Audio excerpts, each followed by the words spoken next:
started our reconstruction efforts through the work of the Qatar Committee on Reconstruction to remove the rubble and enhance the movement of civilians. The state of Qatar also built a land bridge through Jordanian and Egyptian territory to deliver humanitarian aid, including tents, food and health supplies, to more than 436,000 affected people in the Gaza Strip. Madam President, the state of Qatar welcomes once again the adoption by the General Assembly of the New York Declaration on the implementation of the two-state solution and the establishment of an independent Palestinian state. We appreciate the leadership role of the Kingdom of Saudi Arabia and the French Republic in this regard. We welcome the positions of states that recognized the State of Palestine and confirmed the right of the State of Palestine to become a full-fledged member of the United Nations. For the peace settlement and the two-state solution to succeed, it is necessary to reject measures that undermine this solution, including the expansion of settlements in the West Bank, settler violence, and the seizure of Palestinian land. The Gaza Strip is an integral part of the Palestinian territories and a unified Palestinian state. The State of Qatar condemns in the strongest terms the approval by the Israeli Knesset of two bills aimed at imposing Israeli sovereignty over the occupied West Bank. In defiance of international law and international resolutions, we urge the international community, in particular the Security Council, to shoulder its legal and moral responsibilities and to take urgent action to oblige the Israeli occupation authorities to stop their expansionist plans and settlement policy in the occupied Palestinian territories. The State of Qatar also condemns plans to build a settlement that would separate East Jerusalem from the West Bank, which is a flagrant violation of international resolutions, especially Resolution 2334. The State of Qatar also condemns the statements referring to the so-called vision of Greater Israel. Such statements reflect an approach that calls for fueling crises and violating the sovereignty of states and international law. Madam President, the State of Qatar reaffirms its support to the sovereignty, territorial integrity and national unity of the Syrian Arab Republic. We support the realization of the aspirations of the Syrian people to stability and development. We condemn the Israeli aggression against Syria, which is a serious violation of international law. The State of Qatar also reiterates its firm position in support of the Lebanese Republic and the efforts of the Lebanese government. The Israeli occupation forces must withdraw from all Lebanese territories. We call on all parties to strictly abide by the ceasefire agreement. In conclusion, the State of Qatar is committed to the approach that it has been pursuing with sincerity and credibility to peacefully settle disputes through dialogue and mediation. We support all initiatives aimed at strengthening peace and security in the region and the world. I thank you, Madam President. I thank the representative of Qatar for his statement, and I now give the floor to the representative of New Zealand. Thank you, President. New Zealand welcomes the announcement of the first phase of a peace deal between Israel and Hamas. We commend the leadership of all of those who contributed to making this possible, including the United States, Egypt, Qatar, and Turkey. There cannot be a return to fighting. We urge the parties to abide by the ceasefire and fully implement what has been agreed. This includes the return to Israel of all remaining deceased hostages and full, unhindered humanitarian access into Gaza. While the fighting has stopped, the humanitarian catastrophe has not. Malnutrition levels remain alarmingly high, particularly among children. People continue to face acute shortages of clean water and basic health care.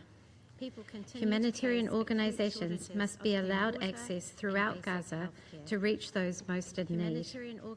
We urge Israel to amend the recent registration systems to ensure NGOs can continue their essential work. President, while we welcome this critical first step, we recognize there is much work ahead. We call on the parties to continue to negotiate in good faith and demonstrate the courage and leadership that led to agreement on Phase 1. Hamas must demilitarize and accept that it cannot have a role in the future governance of Gaza. Israel must continue its phased withdrawal. The international community must stand ready to support the realization of peace. New Zealand welcomes the emerging discussions on international support to stability and reconstruction. As the world's attention turns to post-conflict stabilization and reconstruction in Gaza, we remain deeply concerned, however, that developments in the West Bank take us further from a two-state solution. Violence in the West Bank threatens to drag Israel and Palestine into another cycle of violence. Any such acts must be condemned. We call on Israel to halt the settlements and to allow the unimpeded flow of tax revenue to the Palestinian Authority. New Zealand respects the recent findings of the ICJ and expects Israel to comply fully with the findings and with international law. President, as we look to the future, we recognise the commitments made by President Abbas to strengthen governance, transparency and the rule of law, including the commitment to hold elections within 12 months of a ceasefire in Gaza, and to continue to undertake comprehensive governance reforms. We urge everyone to work to assist the Palestinian Authority to turn these commitments into a practical reality. New Zealand will continue to support the Palestinian Authority in these efforts. It is our hope that these commitments and recent achievements can lay the foundation for a return to political negotiations towards a two-state solution. We urge all parties to show leadership and seize the opportunity so that Israelis and Palestinians can live in peace, security and dignity. Thank you. I thank the representative of New Zealand for her statement, and I now give the floor to the representative of Brazil. Madam President, Brazil welcomes the announcement of an agreement between Israel and Hamas for a new ceasefire in Gaza, with the implementation of the first phase of a plan to end the conflict in the Strip after 2 long years. We recognize the key role played by the United States and value the mediation efforts by Qatar, Egypt and Turkey. We strongly hope that this ceasefire will bring tangible relief to the civilian population. The agreement must halt the Israeli attacks that have caused more than 68,000 deaths, many of them women and children, and the forced displacement of nearly 2 million Palestinians. They also caused unprecedented destruction of Gaza's civilian infrastructure and the highest ever recorded number of deaths of humanitarian personnel. Brazil underscores the irreplaceable role of UNRWA and the importance of guaranteeing full, immediate, safe and unhindered access for humanitarian assistance at scale, including for UN personnel. As an occupying power, Israel must fulfill its obligations under international humanitarian law, as stated in the ICJ advisory opinion of October the 22nd. We urge the parties to fully comply with the agreement and to engage in good faith negotiations toward the complete withdrawal of Israeli forces from the occupied Palestinian territory and the restoration of Palestinian governance over its territory. The inalienable right of the Palestinian people to self-determination must be realized. These measures are essential to enable the urgent recovery and reconstruction of Gaza. The international community must step in to support this effort under Palestinian coordination and supervision. This process must be Palestinian-owned and Palestinian-led. We remain gravely concerned by the continuous expansion of Israeli settlements in the West Bank, in violation of international law and in defiance of the 2024 advisory opinion of the ICJ, which found Israel's continued presence in the occupied Palestinian territory to be unlawful and concluded that the country must immediately cease any new settlement activities. A just, lasting and comprehensive peace in the Middle East can only be achieved through the two-state solution, with an independent and viable state of Palestine living side by side with Israel in peace and security within the 1967 borders, which includes the Gaza Strip and the West Bank with East Jerusalem as its capital. All violations of international and humanitarian law committed in Gaza cannot go unaccounted for. Ensuring justice is imperative to prevent such crimes from happening again in Gaza and elsewhere. Any international stabilization force eventually deployed in Palestine must have a carefully crafted mandate and be duly authorized by this Council. Such a mission should sustain the ceasefire, facilitate reconstruction, and help create the conditions for a lasting political settlement. Any such force should act in full respect of the sovereignty and territorial integrity of the parties concerned, in accordance with international law and the relevant UN resolutions. Madam President, Brazil acknowledges the participation of Syria in the general debate this year. We recognize the efforts of the Syrian government to ensure an inclusive and peaceful political transition, which must count with the full respect for the independence, sovereignty, unity and territorial integrity of the country, in accordance with Resolution 2254 of this Council.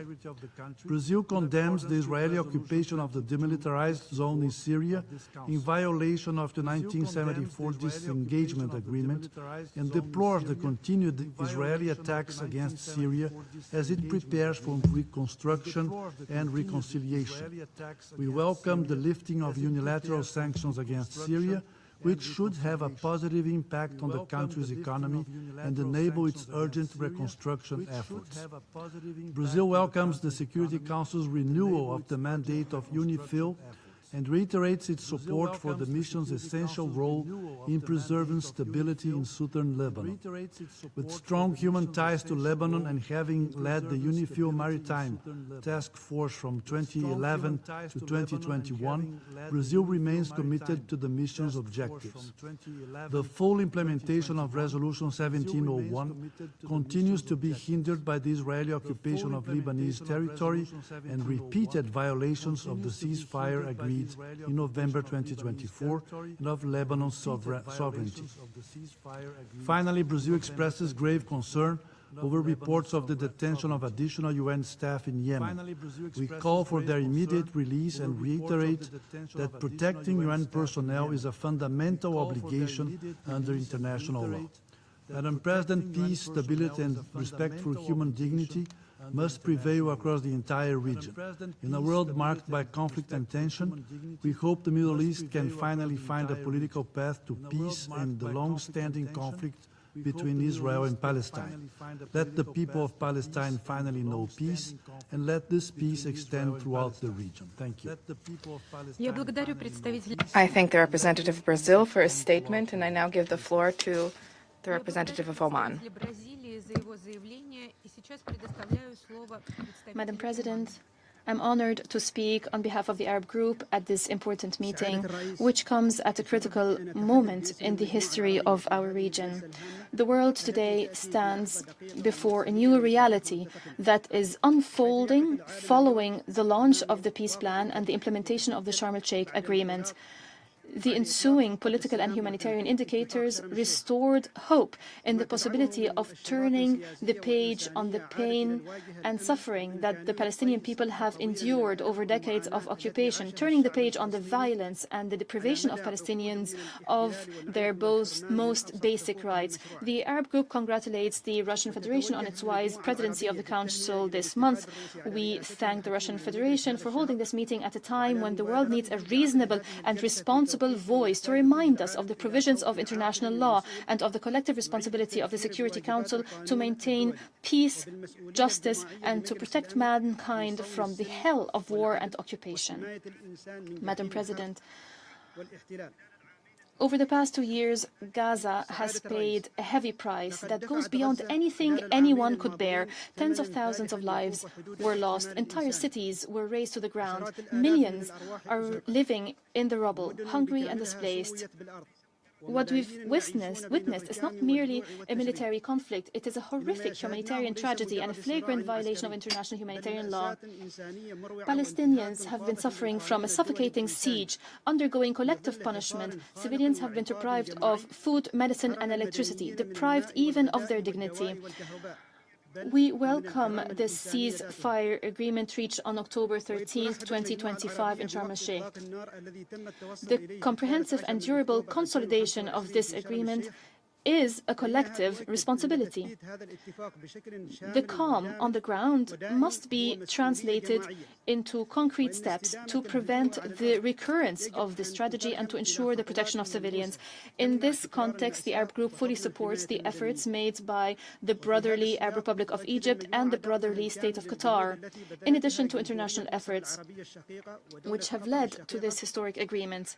It is now necessary to launch an effective international oversight mechanism under the auspices of the United Nations to ensure the full compliance with the ceasefire agreement and to ensure the unfettered flow of humanitarian aid.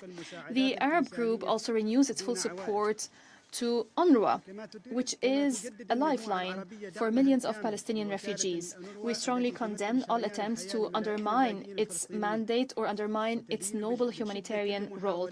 UNRWA is not an ordinary institution, but rather it embodies the historic commitment of the international community to a question that has not been settled yet, a question that is imprescriptible.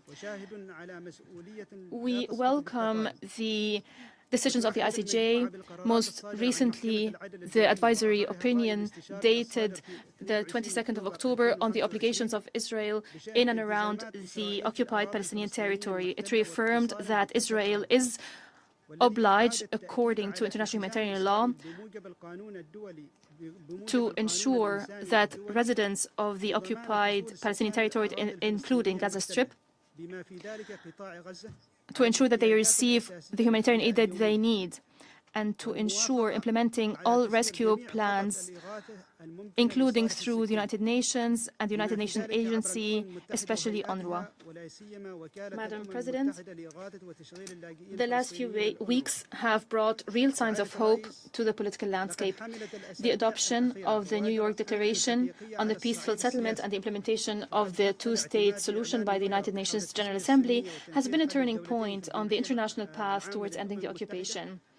It proved that there is still global consensus on the fact that there is no peace without an independent Palestinian state established along the borders of the 4th of June 1967 with East Jerusalem as its capital. The Arab Group welcomes the outcomes of the Sharm el-Sheikh Peace Summit and the recognition of the State of Palestine by a number of countries during the New York conference last September. This is a milestone in restoring international legitimacy. It confirms that the recognition of Palestine is not a political favor. It is an inherent right that has been recognized by international law and confirmed by the free people around the world. The new peace plan, which derived from the outcomes of Sharm el-Sheikh and the New York Declaration, is a historic opportunity that we should not waste. It is the first plan that enjoys broad Arab, Islamic and international support, and it is based on clear principles: ending the occupation, allowing the Palestinian National Authority to extend its sovereignty over all the territories in accordance with the principle of one state, one government, one law, with the government having the monopoly over weapons. Comprehensive reconstruction of the Gaza Strip within the Arab Islamic Reconstruction Plan, which would open the door to a new phase of recovery, development and peace.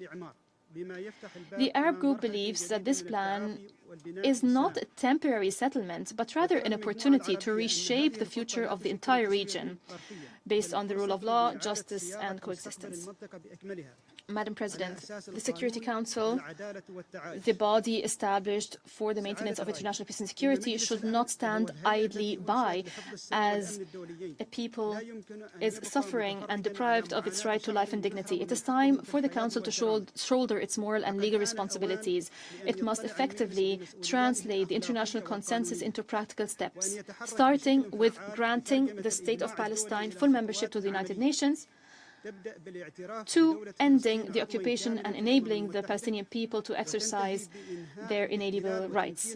The Arab Group also calls on the Council to strictly ensure the implementation of its relevant resolutions, most notably 2334 of 2016, 2712 and 2720 of 2023, resolutions 2728 and 2735 of 2024, to ensure the cessation of all settlement activities, to lift the siege and protect Islamic and Christian holy sites in Al-Quds al-Sharif, and to prevent all illegal unilateral measures, including those aimed at altering the legal and historical status of these holy sites and the Arab, Islamic and Christian identity of the city of Jerusalem. In a related context, the Arab group stresses that achieving comprehensive and just peace in the Middle East requires the withdrawal of Israel from all occupied Arab territories, including the occupied Syrian Golan, and the implementation of relevant Security Council resolutions, in particular resolutions 242 of 1967 and 338 of 1973 and 494 of 1981 that affirm that land cannot be seized by force, as provided for in the Charter of the United Nations and the principles of international law. The decision of Israel to impose its laws and jurisdiction over the occupied Syrian Golan is null and void and has no legal effect. The group also condemns the repeated Israeli attacks against Syrian territories, which are a flagrant violation of international law and the United Nations Charter. The Arab group condemns the daily violations by Israel of the agreement of the cessation of hostilities since its entry into force on the 27th of November 2024 by committing thousands of air and ground violations against the sovereignty of Lebanon and launching airstrikes that left hundreds dead or injured. We also condemn the occupation by Israel of 5 border posts in southern Lebanon, in addition to the establishment of so-called buffer zones within Lebanese territories, which prevents the full deployment of the Lebanese army south of the Litani River. It also prevents the return of civilians to their home, and it restricts the freedom of movement of UNIFIL forces and preventing them from accessing border posts. It is also a flagrant violation of Lebanon's sovereignty and the Resolution 1709, and a violation of the agreement of the cessation of hostilities. The Arab group calls on the Security Council to shoulder its responsibilities and compel Israel to withdraw from all occupied Lebanese territories fully and unconditionally. All Lebanese prisoners must also be released by Israel. Madam President, it is time for the Palestinian people to hear the echo of justice in this chamber. It's time for the promises of the international community to be translated into tangible action that would restore this people's right to freedom and sovereignty. The long pain should be transformed into a new beginning for a just and lasting peace. Peace, if not based on justice, is a fragile peace, and justice that is delayed becomes fuel for anger and despair. This is why the Arab group affirms that the path to regional and international security begins with Palestine. The establishment of an independent Palestinian state with East Jerusalem as its capital is not only a political demand, it is a prerequisite for achieving prosperity in the Middle East and the world. In conclusion, the Arab group calls on this esteemed council to rise to this historic moment and to demonstrate the political courage required to take the long-awaited decisions. Today, it is not only about the fate of a people under occupation, the sincerity of our commitment to the principles and values of the United Nations are being tested, values that were born out of human suffering. Let us live up to this responsibility. Let's make this meeting a real turning point towards ending the occupation, establishing a just and comprehensive peace for the Palestinian people. The Palestinian people deserves to live on its own land, free, safe in its independent state, with East Jerusalem as its capital. I thank you, Madam President. I thank the representative of Oman for his statement, and I give the floor now to the representative of Kyrgyzstan. Madam President, let me also thank the Russian presidency for convening this crucial open debate on the situation in the Middle East, including Palestine. We also thank Deputy Special Coordinator Ramiz Al-Akhbarov and the Chair of the Committee, Kolisek, for their briefings.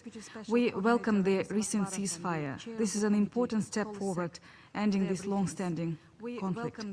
As the President Sadyr Japarov mentioned, the Kyrgyz Republic supports the ongoing process to resolve the situation in Gaza and reaffirms its commitment to the principles of international law and its support for peace initiative in the Middle East.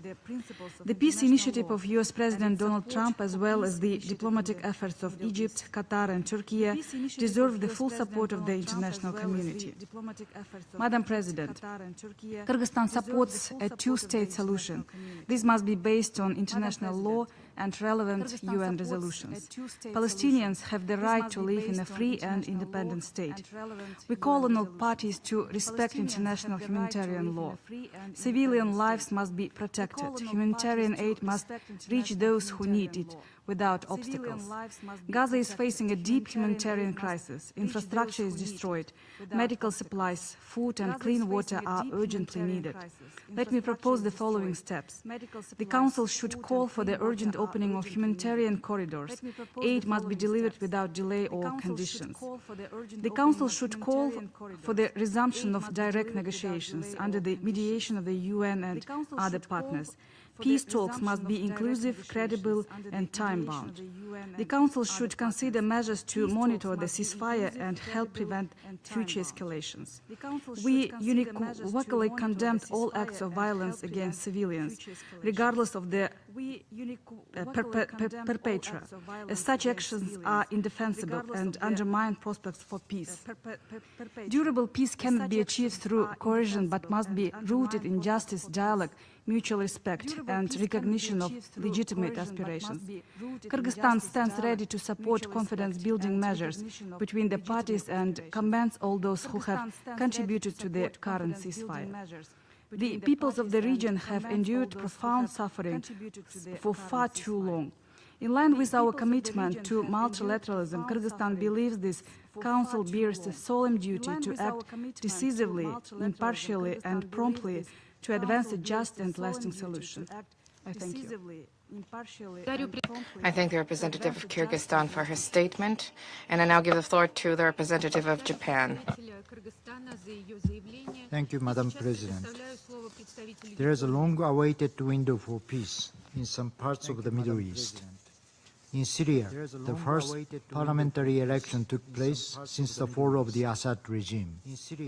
In Lebanon, the government is on the path to regaining sovereignty over its whole territory through the Lebanese armed forces. And in Gaza, finally, a ceasefire is in place, and all living hostages have been reunited with their loved ones. Japan welcomes the first phase agreement achieved under the leadership of President Trump. We also appreciate the tireless efforts of the mediators, including Egypt, Qatar and Turkey, whose perseverance made this breakthrough possible. Yet the situation is fragile. The return of the bodies of deceased hostages has been delayed, and parties exchanged fires, causing fatalities earlier this week. We strongly urge both parties to refrain from further fighting. Since the brutal acts of terror by Hamas on October 7, 2 years ago, we have witnessed bottomless suffering and sorrow. Twice before, the ceasefire agreements were broken, each time unleashing new waves of death, destruction, and despair. We must not allow this nightmare to resume. Japan reiterates its call on all sides to fully implement President Trump's comprehensive plan, sustaining the ceasefire, returning the bodies of all deceased hostages, disarmament of Hamas, and full-scale humanitarian assistance. In this regard, the role of the UN and its agencies, including UNRWA, is indispensable. Madam President, now is the time to restore dignity to the people of Gaza, to rebuild their homes, their schools, and their well-being, to give back to the children of Gaza the safety, the health, and the education they deserve. Japan will continue to stand at the forefront of international efforts to improve the humanitarian situation and to advance the early recovery and reconstruction of Gaza. We are ready to actively contribute to the implementation of the 20-point Gaza peace plan. Madam President, the ultimate goal remains a two-state solution where Israel and Palestine coexist side by side in peace and stability. We strongly oppose the expansion of settlements and any annexation in the West Bank. Such actions erode the foundation of peace and must cease immediately. Japan remains steadfast in supporting the state building for Palestine. Without dedicated and ethical public servants, no nation can truly function. This is why, for over 27 years, Japan has trained more than 7,000 Palestine officials, nurturing a new generation committed to integrity. Strengthening the financial foundation is equally essential. Together with many partners, Japan has joined the Emergency Coalition for the Financial Sustainability of the Palestinian Authority. We will do our part to preserve the PA's ability to provide essential services. To conclude, let us ensure the current ceasefire becomes not a pause before another tragedy, but the first chapter of a new future, one built on hope and humanity. I thank you. I thank the representative of Japan for his statement, and I give the floor now to the representative of India. Madam President, India thanks Russia for convening the open debate on the situation in the Middle East, including the Palestinian question. I also thank the briefer for her remarks. Today's open debate comes in the backdrop of the Gaza Peace Summit at Sharm el-Sheikh on 13th October 2025. India participated in the summit and we welcome the signing of the landmark peace agreement. It is India's hope that the positive diplomatic momentum that has been generated would lead to lasting peace in the region. At this juncture, India would also like to place on record its appreciation for the United States and especially President Donald Trump for playing an instrumental role in forging the agreement. Further, India also commends the role of Egypt and Qatar towards achieving this end. India remains firm in the view that dialogue and diplomacy and the two-state solution are the means to achieve peace. The landmark initiative of the US has generated diplomatic momentum towards peace, and all parties must adhere to their obligations in this regard. We also remain firmly opposed to any unilateral moves by parties concerned. Now is the time for all parties to support ongoing peace efforts rather than to derail them. India's position is firmly rooted in its consistent stance on the developments in 7th October 2023, as well as the overall Palestinian question. India has clearly condemned terrorism, stressed that there must be an end to destruction, despair, and suffering of civilians, and sought the immediate release of all hostages. It held that humanitarian assistance, particularly food, fuel, and other necessities, must flow into Gaza in an unimpeded manner and emphasize the need for a ceasefire. India envisions a peace agreement as an enabler and a catalyst in this regard. The short-term gains of the recent diplomatic outcomes must pave the way for medium to long-term political commitments and practical action on the ground towards the realization of a two-state solution. As India underscores its unwavering support to the inalienable rights of the Palestinian people to self-determination, national independence and sovereignty, the high-level conference on the implementation of the two-state solution in the UN on 22nd September 2025 underlined the way forward. The two-state solution is the only pragmatic path. Since India's recognition of the state of Palestine in 1988, India has consistently advocated certain critical parameters. A sovereign, independent, viable state of Palestine, living side by side in peace and security with Israel, within secure and recognized borders. Another central element is economic prospects and viability of a Palestinian state. Aid is essential in the short term for rehabilitation and reconstruction. Palestinian people cannot rebuild their lives without the support of the international community. India has been active on this front. The total support by India to the Palestinian people is to the tune of over $170 million, which includes projects worth $40 million in various stages of implementation. Our commitment manifests in various forms depending upon the needs and priorities of the Palestinian people. We have implemented human-centric projects bilaterally and also partnered with the United Nations and the Palestinian Authority in this regard. Over the last 2 years alone, India has provided relief assistance of nearly 135 metric tons of medicines and supplies. Looking ahead, these initiatives must be coupled with the creation of economic frameworks and mechanisms that are conducive for social development, investment, and employment. Madam President, peace and calm on the Palestinian front have implications for the wider region. India stands for lasting peace in the entire Middle East. Therefore, it is important for the agreement to hold and the ceasefire to sustain, and for the parties to honor their respective commitments. Talks must continue, and there must be abiding faith in the efficacy of dialogue and diplomacy. On ongoing developments in Syria, humanitarian challenges are an important dimension, and it is important to address these on priority. India's commitment in this regard is also manifested in its supply of 5 metric tons of essential medicines to the friendly people of Syria as recently as July this year. Politically, India continues to stress a Syrian-led and Syrian-owned political process. While taking positive note of progressive normalization of Syria's relations with its Arab neighbors, India also pledges its support to the regional efforts towards finding a long-term solution in Syria.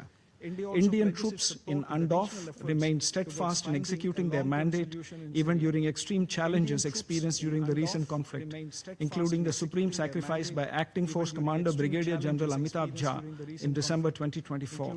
India is the third largest contributor to this mission. As the second largest contributor to UNIFIL, India reiterates the importance of the safety and security of peacekeepers of this mission. At a broader level, peacekeepers serve a very critical function of the UN, and they cannot become casualties of conflicts and escalations.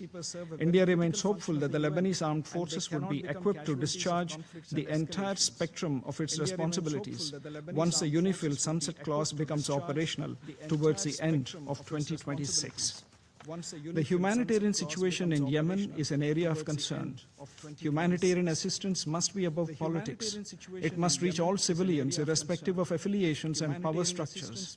Immediate cessation of hostilities would catalyze these efforts. Safety and security of Indian nationals in Yemen are a priority for us. Madam President, it's India's earnest desire to realize the vision of a stable and peaceful Middle East. Our views are guided by certain basic principles.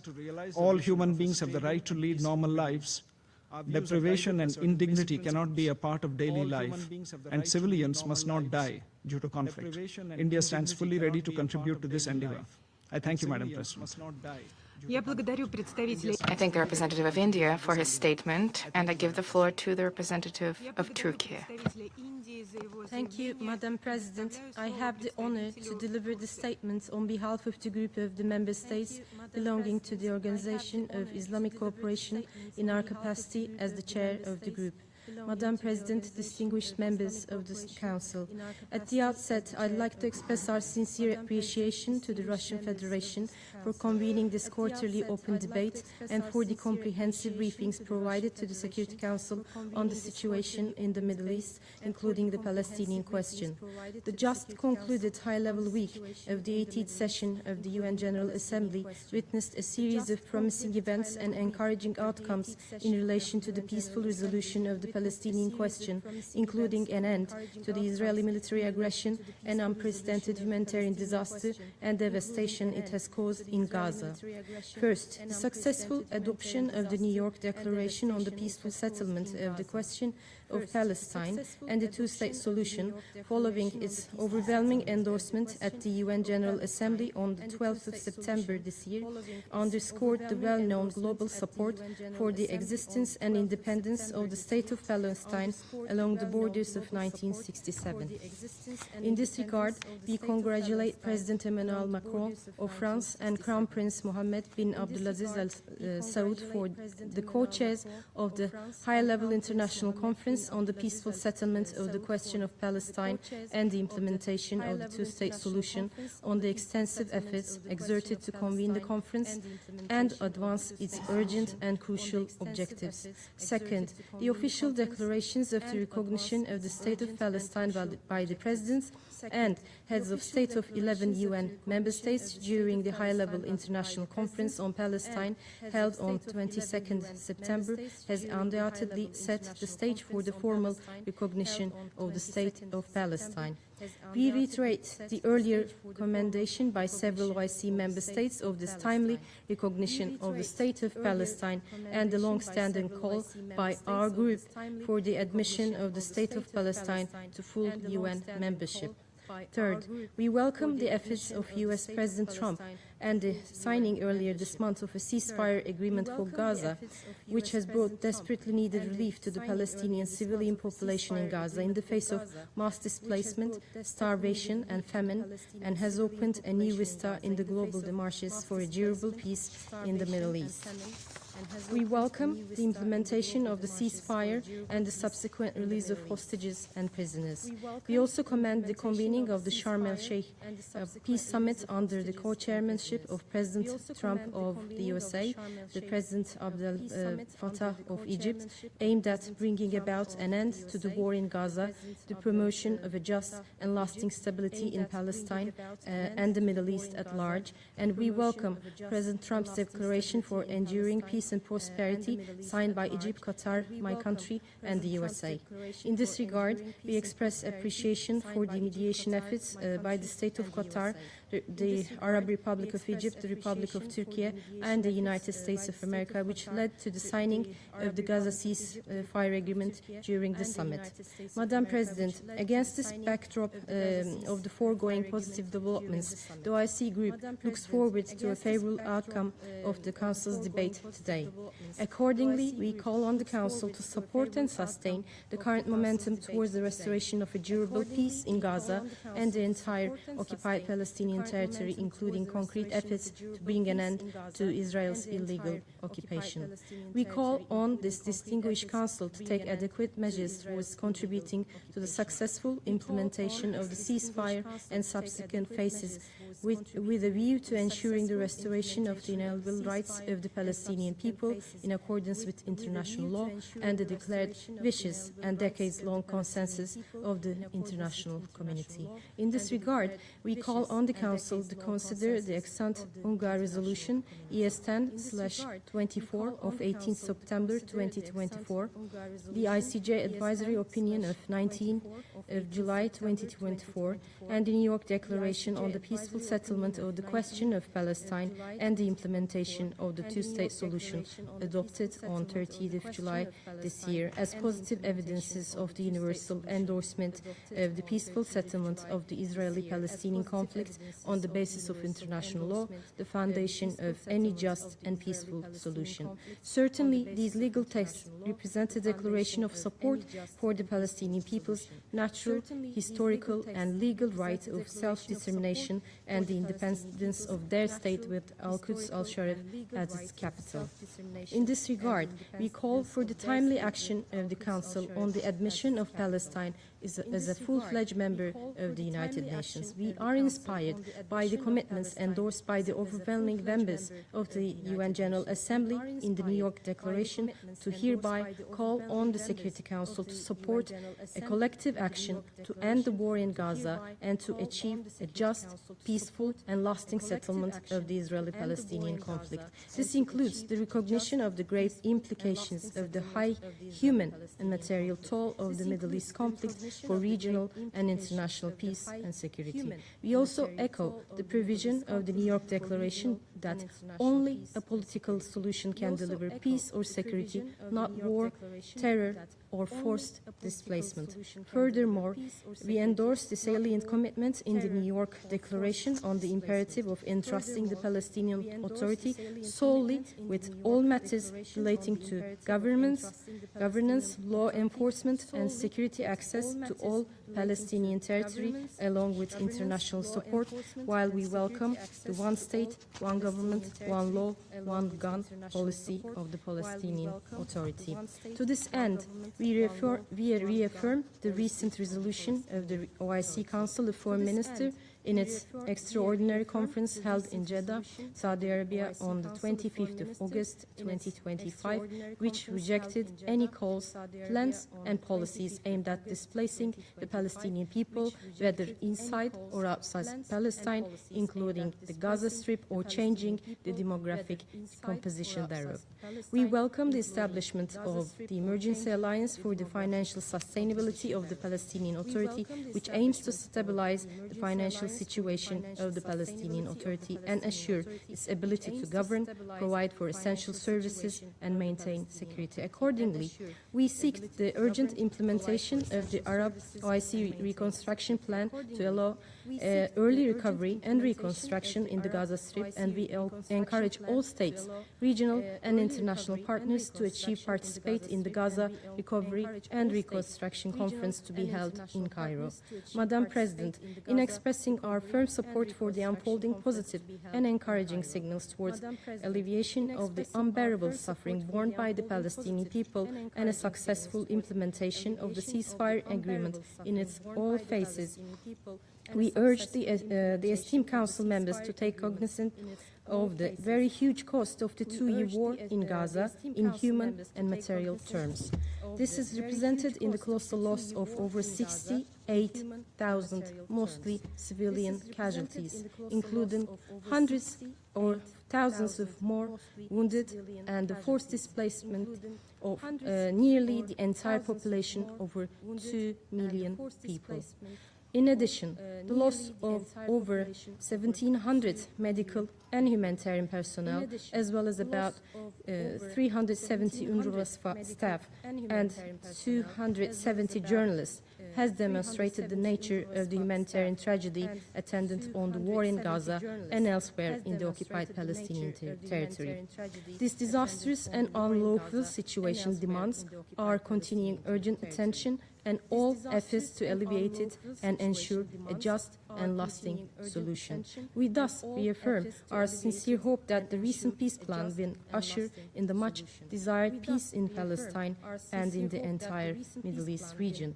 OIC stresses that establishing peace in the Middle East requires Israel's withdrawal from all occupied Arab territories, including the occupied Syrian Arab Golan, and the implementation of the relevant UN resolutions, most notably Security Council resolutions 242 of 1967 and 333 of 1973 and 497 of 1981, which reaffirmed that the acquisition of territory by force is admissible in accordance with the Charter of the United Nations and the principles of international law, and that the Israeli decision to impose laws, jurisdiction and administration in the occupied Syrian Golan is null and void and without international legal effect. The OIC group condemns the Israeli incursions on the Syrian territories since 8th of December 2024 in a flagrant violation of international law, UN Charter and 1974 disengagement agreement, and calls on the Security Council to exert pressure on Israel to fully withdraw from all Syrian territories. The OIC group also condemns the repeated Israeli attacks against the Syrian Arab Republic, as they constitute a clear aggression against a sovereign state and a flagrant violation of the provisions of international law and the Charter of the United Nations. The OIC group condemns the daily Israeli violations of the cessation of hostilities announcement since its entry into force of November 27, 2024, by committing thousands of aerial and territorial violations against Lebanon and launching raids claiming the lives and wounding hundreds of victims. We also condemn the continued Israeli occupation of 5 border positions in southern Lebanon, in addition to the establishment of so-called buffer zones within the Lebanese territory, which prevents the full deployment of the Lebanese army south of the Litani River and the return of civilians to their lands, and restricts the freedom of movement of UNIFIL peacekeepers and deny their access to some of their border positions, which constitutes a flagrant violation of Lebanon's sovereignty and Resolution 1701 of 2006, and a blatant breach of the cessation of hostilities announcement.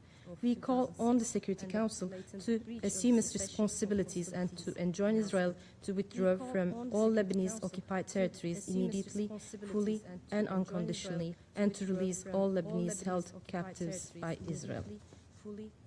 Madam President, now I'd like to make the following statement in my national capacity, if I may.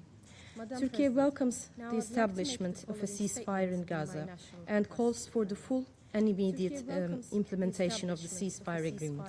Our foremost priority as the international community must be to preserve this long overdue and hard-achieved ceasefire at all costs. It is imperative to prevent ceasefire violations and settler violence in the West Bank. Attacks and destabilizing policies towards Lebanon, Syria, and the broader region must stop. As underscored in the Trump Declaration for enduring peace and prosperity, the Middle East cannot endure a persistent cycle of prolonged warfare. Disputes must be solved through diplomatic engagement and negotiation, not through force. Our second priority must be to ensure the unhindered delivery of humanitarian assistance to Gaza and to initiate reconstruction efforts without further delay in close coordination with the United Nations and its relevant agencies, including UNRWA. In this regard, Turkey dispatched its humanitarian aid ship carrying food to El Arish on 14th of October. We will continue to provide substantial humanitarian assistance to Gaza in the period ahead and stand ready to contribute to reconstruction efforts in close cooperation with the international community. We welcome the ICJ advisory opinion that was announced yesterday on Israel's obligation regarding the occupied Palestinian territory, which reaffirms Israel's non-compliance with international law. Turkey contributed to the proceedings through written and oral submissions and will continue to support efforts towards the effective implementation of international law and the restoration of justice. Third, it's essential to define and operationalize the arrangements for the day after as underlined in the ceasefire agreement, including an international stabilization force and the creation of a credible political horizon in coordination with the Palestinian Authority and the Palestinian people. Madam President, lasting peace in the Middle East can only be achieved through a political solution based on the two-state vision and pre-1967 borders, with East Jerusalem as the capital of an independent, sovereign, and geographically contiguous state of Palestine. We welcome the recent recognitions of the State of Palestine announced during the high-level international conference on the two-state solution held on the 22nd September. We hope that this development, together with the momentum generated by the ceasefire negotiations, will contribute to the realization of the two-state solution in the period ahead. Turkey reaffirms its commitment to actively contribute and extend its support throughout the implementation phases of the ceasefire agreement. We will continue to support and mobilize all efforts towards the attainment of a lasting peace in the Middle East. I thank you, Madam President. I thank the representative of Turkey for his statement, and I give the floor now to the representative of Lebanon. Thank you, Madam President, for holding this meeting. I would also like to thank the Deputy Special Coordinator for the Middle East peace process for his valuable briefing. Madam President, since its formation, the Lebanese government has worked on extending the authority of the state. It has deployed the Lebanese army all along its territory and in UNIFIL's area of operation in the south. Lebanon remains determined to cooperate closely with UNIFIL and to guarantee the safety and security of its personnel and to facilitate its orderly and regular withdrawal. At the same time, Lebanon reaffirms the importance of having a new international mechanism in the south to replace UNIFIL. It is now well known that the Lebanese army has indeed deployed over 85% of the area in the south. What is preventing its full deployment is the Israeli occupation of some areas under weak pretenses, only meant to undermine the credibility of the Lebanese government towards its people and undermine its tireless efforts to replace Lebanon on the path of stability at all levels.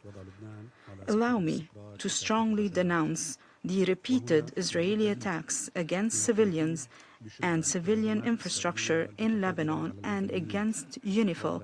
These attacks have been ongoing since November 27 of last year. They've even become more frequent and brutal during the past period.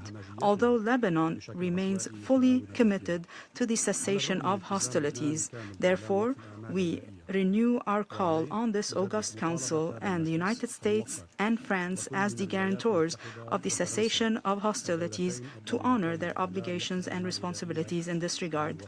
Madam President, despite the severity of Israeli attacks, Lebanon has responded positively to the American mediation to reach a sustainable stability and a comprehensive political solution based on dialogue and negotiations, and not through military and bloody messages to bring pressure to bear on Lebanon.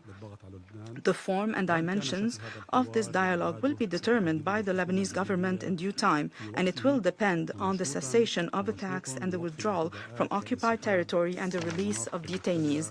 Madam President, we recall that this government has decided that the state will have monopoly over weapons and has started to implement this decision pursuant to the Ta'if Accord and relevant international resolutions. This decision is irreversible. The army has started tireless efforts in this regard.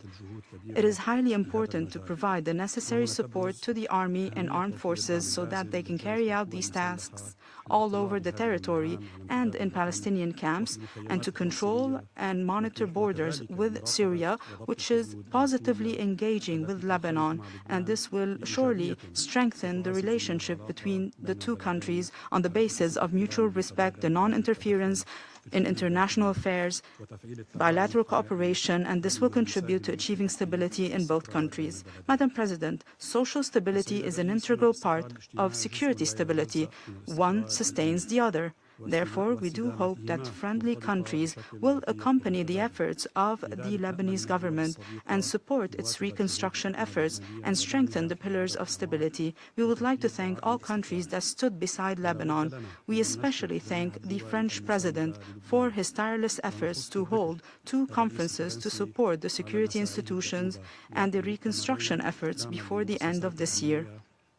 We also look forward to the visit of His Holiness the Pope Leo XIV to Lebanon towards the end of next month in his first international visit as a message of peace and hope.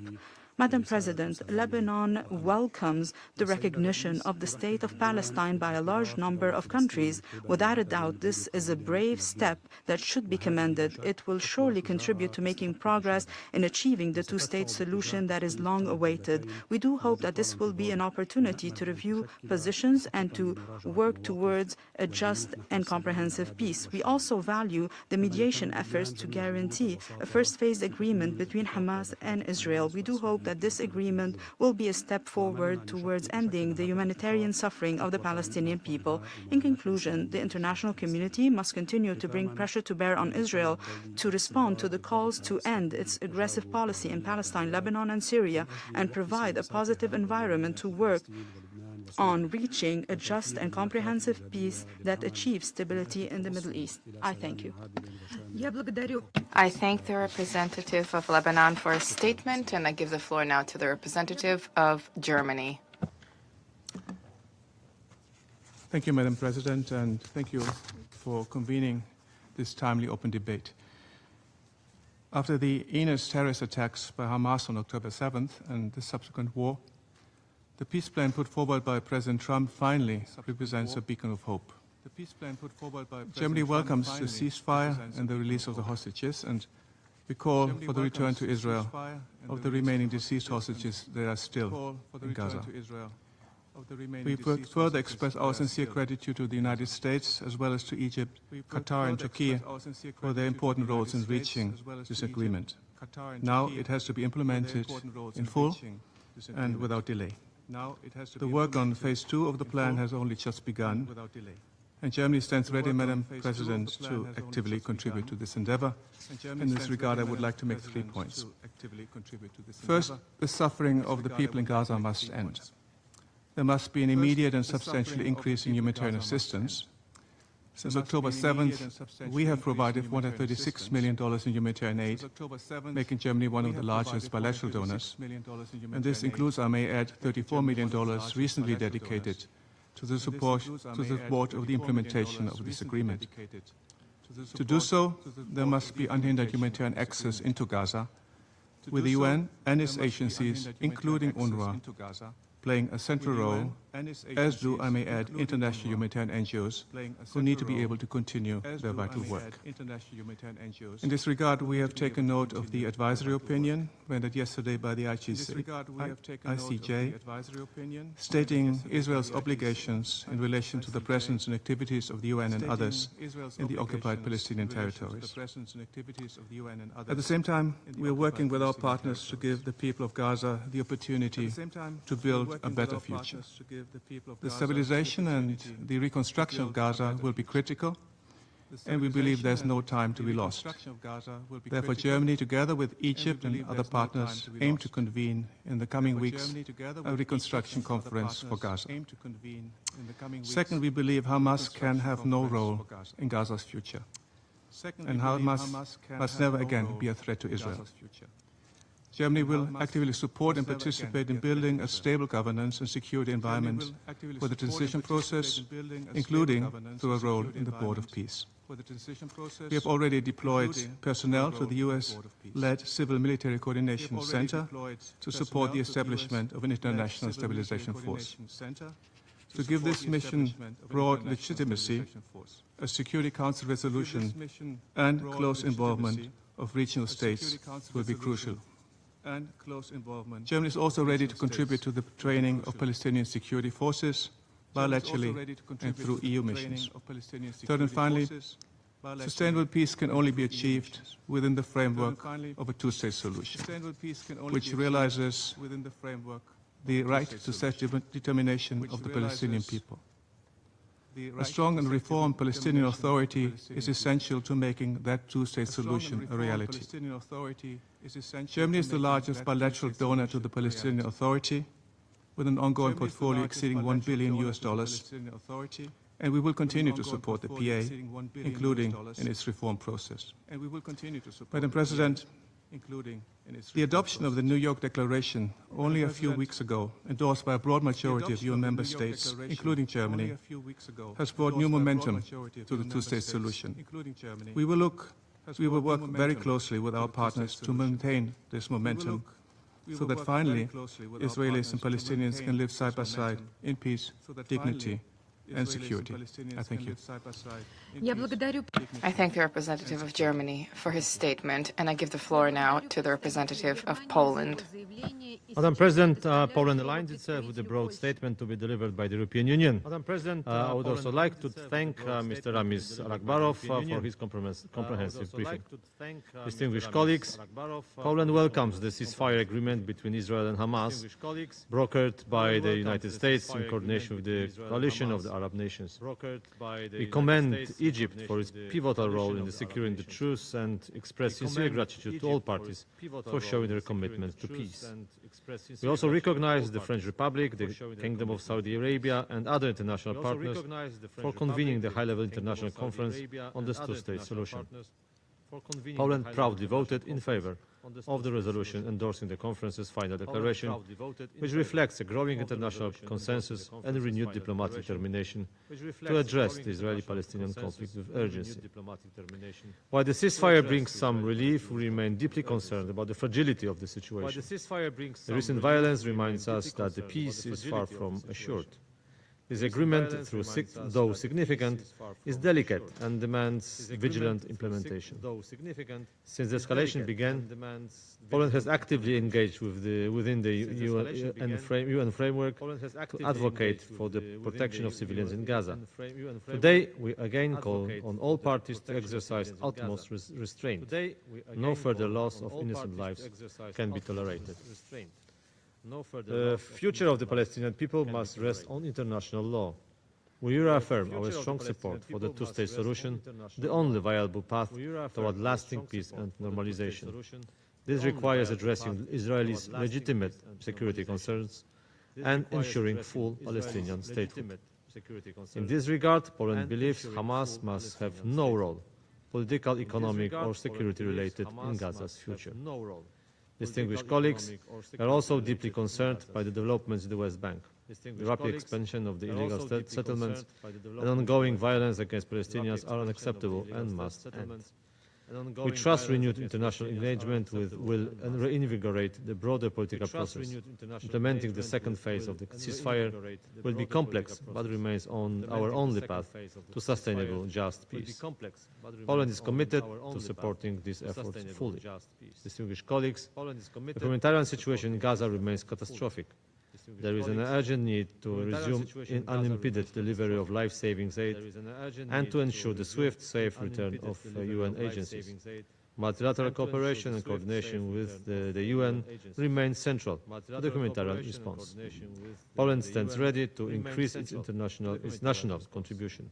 We have recently allocated an additional $2.7 million in humanitarian assistance across Lebanon, Palestine, Syria to address the needs of refugee populations. However, our ability to help depends on one critical condition: safety. Humanitarian workers must be allowed to operate under secure conditions. We therefore stress the urgent need to uphold international humanitarian law and protect civilians and aid personnel at all times. And I thank you. I thank the representative of Poland for his statement, and I give the floor to the representative of Tunisia. Mrs. President, let me express our appreciation to the Russian Federation for convening this quarterly open debate. Actually, everything has already been said and repeated before this Council regarding the situation in Palestine.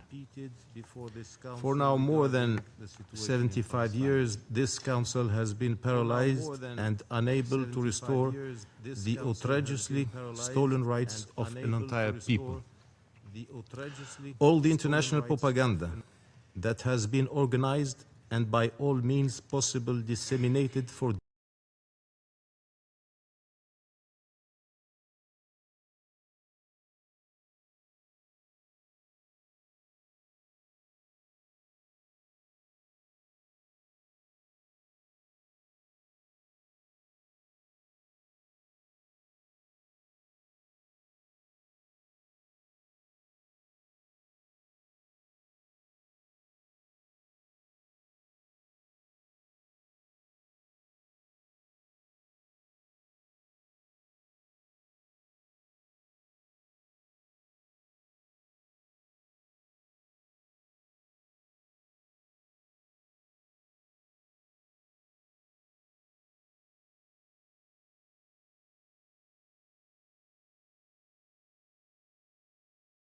outrageously stolen rights of an entire people.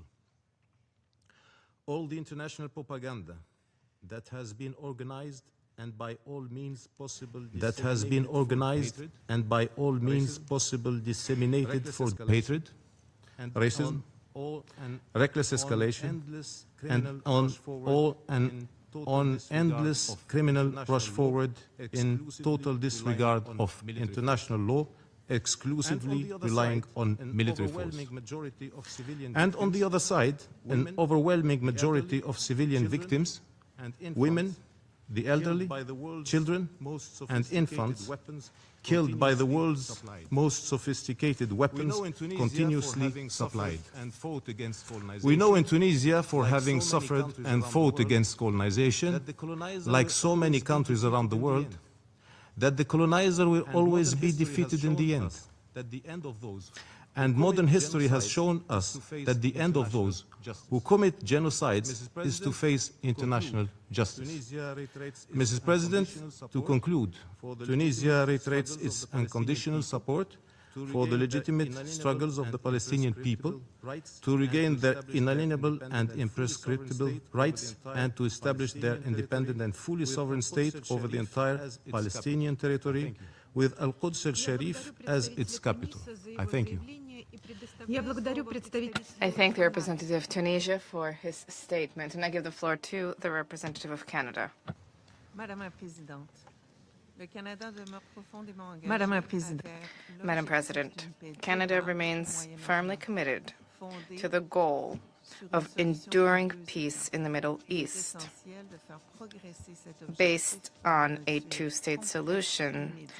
It is critical that this goal be advanced with concrete and immediate measures, not only for Israelis and Palestinians, but also for the entire region. Canada welcomes and fully endorses the recently established ceasefire between Israel and Hamas as a first phase of a comprehensive peace plan. We express deep appreciations to the United States, Egypt, Qatar, and Turkey. Their tireless diplomatic effort has been instrumental in securing the release of all surviving hostages who have been reunited with their families over more than 2 years, after more than 2 years of captivity, and for facilitating the increased humanitarian aid into Gaza, where it will respond to urgent needs of civilians. The parties must fully uphold their commitments under the agreement, including by increasing the flow of humanitarian assistance into Gaza, while continuing all efforts to secure the release of the remains of hostages.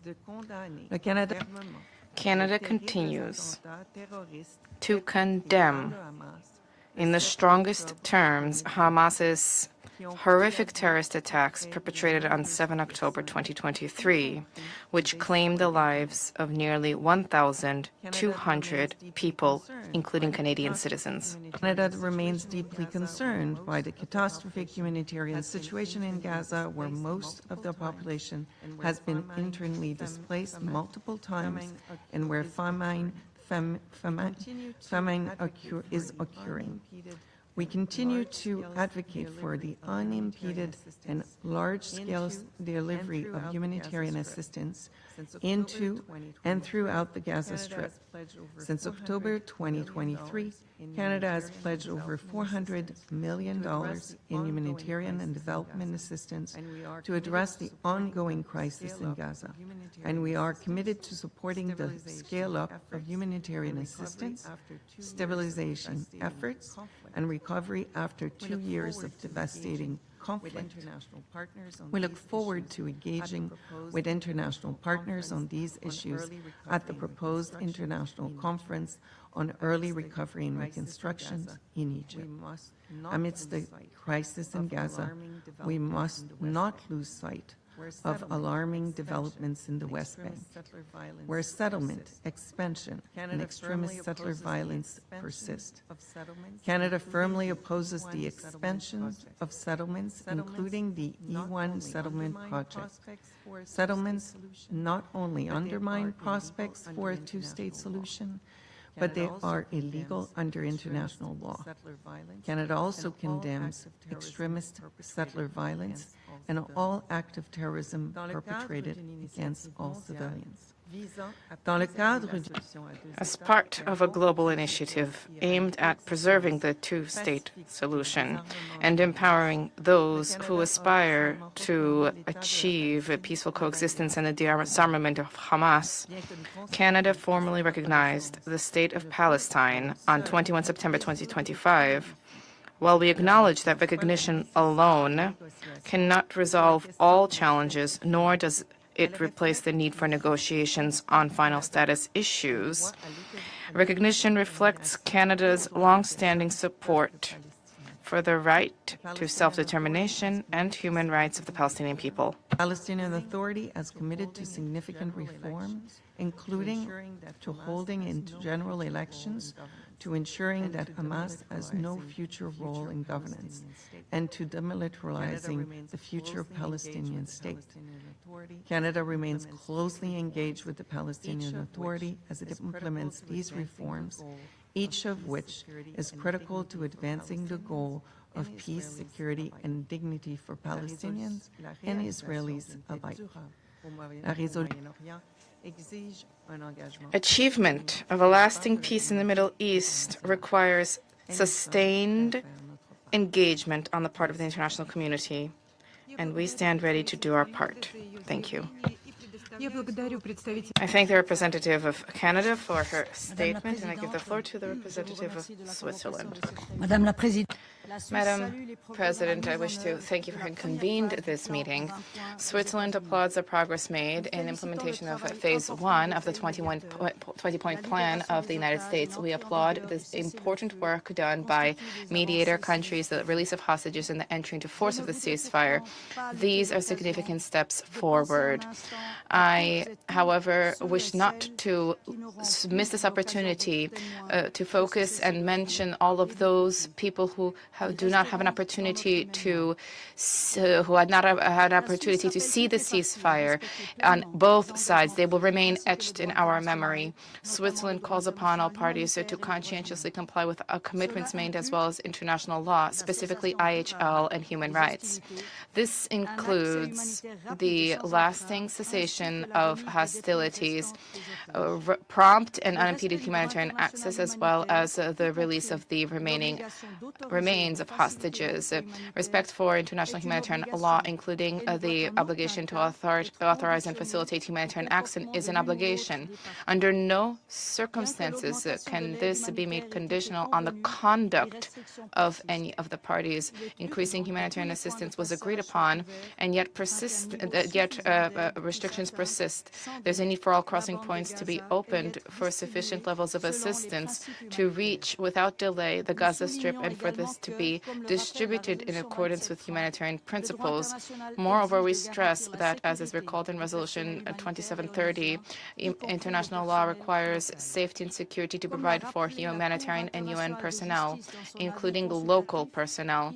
As was recalled by the ICJ in the advisory opinion, Israel, in accordance with international humanitarian law, human rights, and as a member of the United Nations, has an obligation to cooperate with UN agencies and with UNRWA in particular, and an obligation to facilitate their humanitarian operations in occupied territory. The immediate lasting lifting of all restrictions should also include those vis-à-vis civil society, including non-governmental organizations and media outlets. Progress has been achieved in the ceasefire, and this is vital. However, this is but a first step. Switzerland encourages all parties to leverage the current momentum and to join the international community's efforts in order to end the cycle of violence in the region in a lasting way. There is a need to move towards a lasting peace based on the two-state solution in order to guarantee for both the Palestinian people to have the right to self-determination and for Israel's right to security to be upheld. This must be done in accordance with international law and UN resolutions. And in this regard, the UN needs to play a key role. Madam President, Switzerland stands ready to contribute to the implementation of the 20-point plan and the New York Declaration. For example, in the humanitarian arena, where we are facilitating dialogue. In that vein, we are also helping to enhance Palestinian institutions. In this context, we particularly applaud efforts geared towards stabilizing the Palestinian Authority and supporting its return to Gaza, including through the emergency coalition for its financial viability and reform agenda. Let us take this opportunity. Let us together and constructively work towards a lasting peace in the Middle East. Thank you. I thank the representative of Switzerland for her statement, and I give the floor to the representative of the Bolivarian Republic of Venezuela. Madam President, the Bolivarian Republic of Venezuela has the honor to take the floor on behalf of the group of Friends in Defense of the Charter of the United Nations. Madam President, we meet today in the aftermath of 2 years of the tragedy in Gaza, 2 years of relentless devastation and unimaginable human suffering and mass breaches of international law. The number of victims of this crisis is unbelievable. 68,000 innocent Palestinians, most of them women and children, have been killed as a result of this latest stage of an Israeli military operation that has extended now for decades. Entire families have been erased, and what once were neighborhoods, hospitals, schools or shelters are now ruins. This is not merely a humanitarian crisis, it is a moral disaster, a deep stain on the conscience of all humanity. While we welcome the ceasefire and the humanitarian relief that it is bringing to the traumatized, starved and besieged Palestinian population in Gaza, we urge all efforts to sustain the ceasefire, to extend it beyond Gaza to the rest of the occupied Palestinian territory, including East Jerusalem, and to bring an end, once and for all, to these crimes against the Palestinian people and the illegal occupation. What is unfolding today in Palestine is the oldest struggle for a people's dignity, a struggle for justice, freedom, and self-determination. The United Nations carries a historic debt in this regard. It was this very organization that 8 decades ago pledged in its founding charter to uphold the principles of equality, justice, peace, and self-determination for all peoples. Nevertheless, through its inaction and forced paralysis, and due to the continuing veto of the United States of America, this Security Council is unable to uphold its charter mandate and now risks eroding the credibility and the very purpose of the United Nations itself. Madam President, our group of friends condemns in the most robust possible terms the continued violations by Israel, the occupying power, against the Palestinian people and the entire region. The deliberate targeting of civilians, hospitals, schools, humanitarian workers and UN premises constitutes grave breaches of international law, including international humanitarian law and international human rights law, and the perpetrators must be held accountable. We reiterate our call for this ceasefire to be respected and to become permanent, and for the full withdrawal of all Israeli occupying forces from the Gaza Strip and from the rest of the occupied Palestinian territory, including East Jerusalem. This illegal occupation must be brought to an end. Humanitarian access must be unimpeded. The UN must continue to play its leading role in this regard, particularly through the United Nations Relief and Works Agency, UNRWA, whose mandate must be protected and strengthened. We welcome the release of hostages and detainees, including the thousands of Palestinians, among them children, arbitrarily held in Israeli prisons. We also condemn the actions committed on the 1st of October this year by Israel against the global Sumud flotilla, which sought only to deliver life-saving aid to the besieged population of Gaza. This heinous act is yet another manifestation of Israel's impunity, an impunity perpetrated by the recurrent use of the veto, which continues to shield the occupying power from accountability. Equally alarming are Israel's recent pronouncements regarding the entrenchment of its military control over Gaza and its continued illegal settlement expansion and annexation measures across the West Bank, including East Jerusalem. These actions flagrantly violate Security Council Resolution 2334, also the Fourth Geneva Convention, and threatens to extinguish the remaining prospects for a just, comprehensive and lasting solution to the question of Palestine in all its aspects. Madam President, our group welcomes the historic momentum generated during the past high-level week of the General Assembly held in September, when several countries announced their decision to recognize the State of Palestine. This wave of recognition embodies the moral and political will of the international community to rectify a long-standing injustice and to affirm the inalienable right of the Palestinian people to self-determination and statehood. We further call on all states that have not yet done so to recognize the State of Palestine and to support its admission as a full member of the United Nations as an indispensable step towards justice and peace. In this same context, we condemn the refusal of the US government to issue visas for the high-level Palestinian delegation to participate in the General Assembly.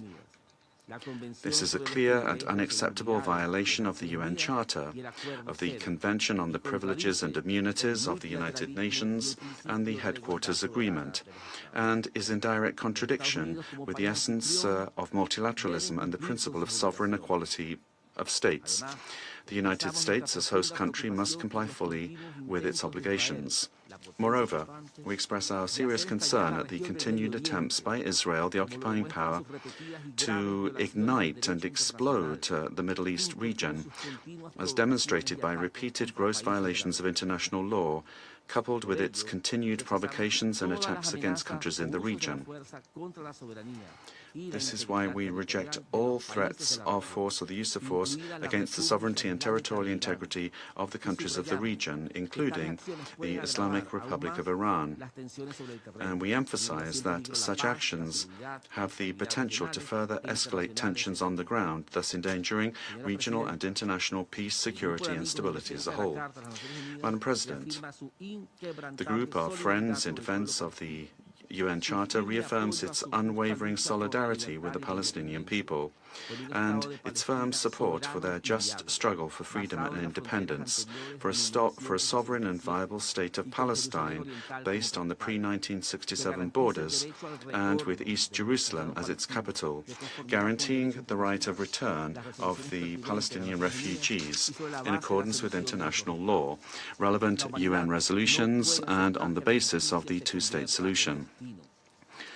Humanity cannot accept that injustice becomes destiny. We must not resign ourselves to perpetual war, to colonialism and its modern forms, including occupation and sieges, nor to racism, apartheid or imperial domination. The peoples of the world look to this Security Council to uphold the promise of peace and not to manage its denial. Let us act, therefore, decisively and without delay. Let us choose peace through justice, not through force. Let us opt for the rule of law, not impunity. Let us opt for dignity and not despair.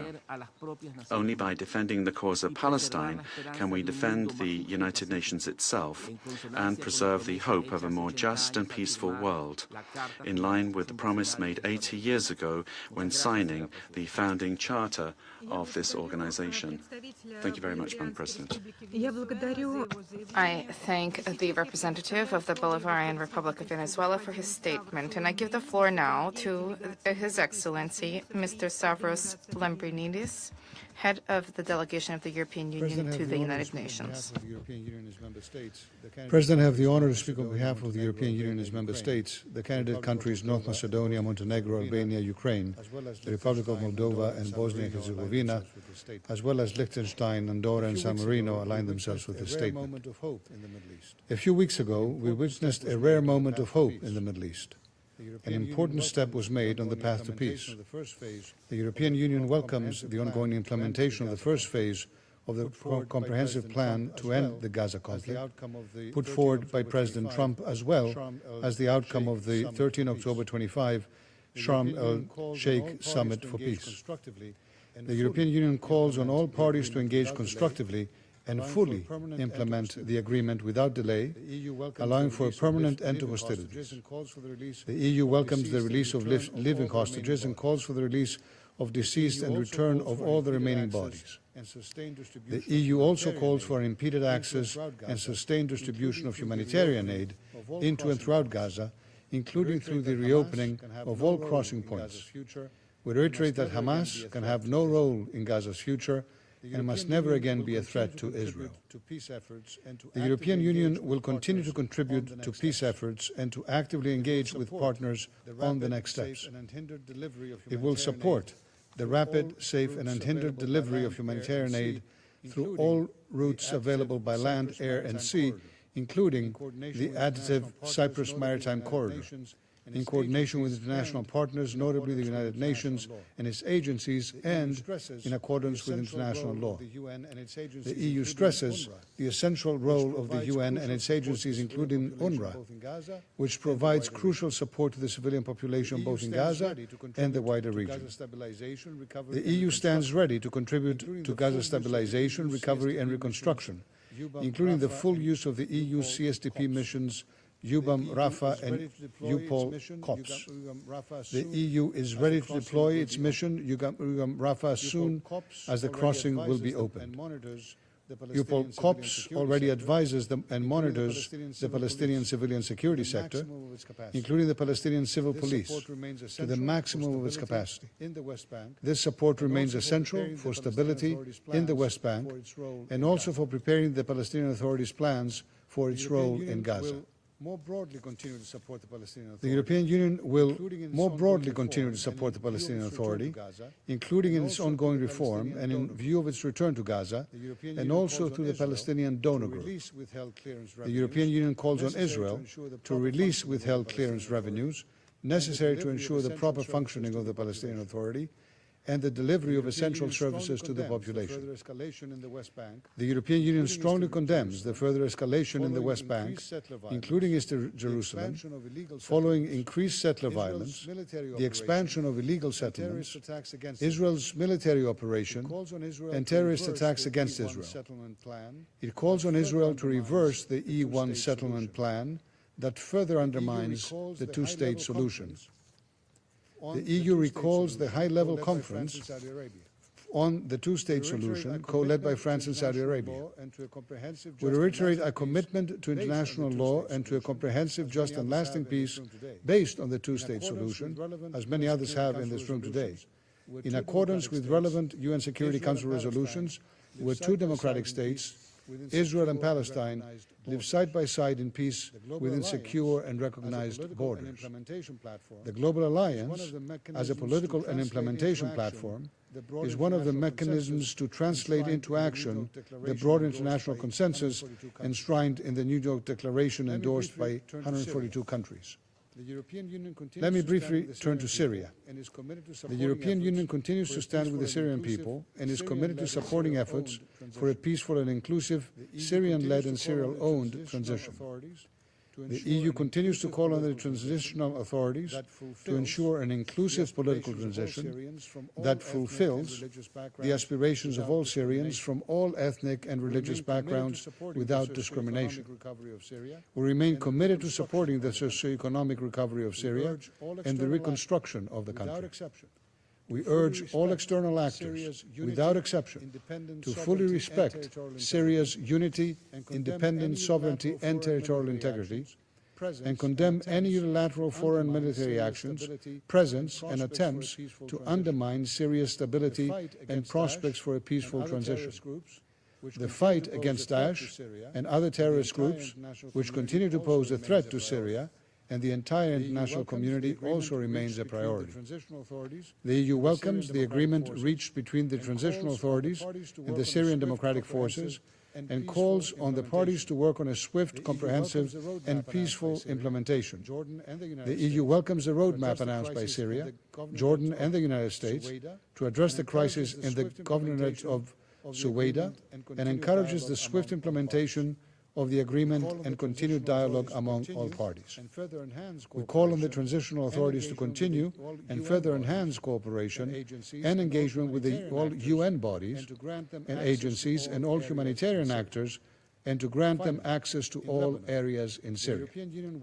Finally, in Lebanon, the European Union welcomes the efforts of the Lebanese authorities to stabilize the country, restore the monopoly of the state over the holding of weapons, and undertake critical political and financial reforms. We reiterate a call on all parties to fully implement the 26 November 24 ceasefire agreement and UN Security Council Resolution 1701. We affirm our strong support for Lebanon's sovereignty, unity, and territorial integrity, and highlight the essential stabilizing role of UNIFIL in southern Lebanon. We are seriously concerned by the continued violations by Israeli defense forces of the ceasefire agreement, in particular the targeting of UNIFIL personnel, civilians and civilian infrastructure.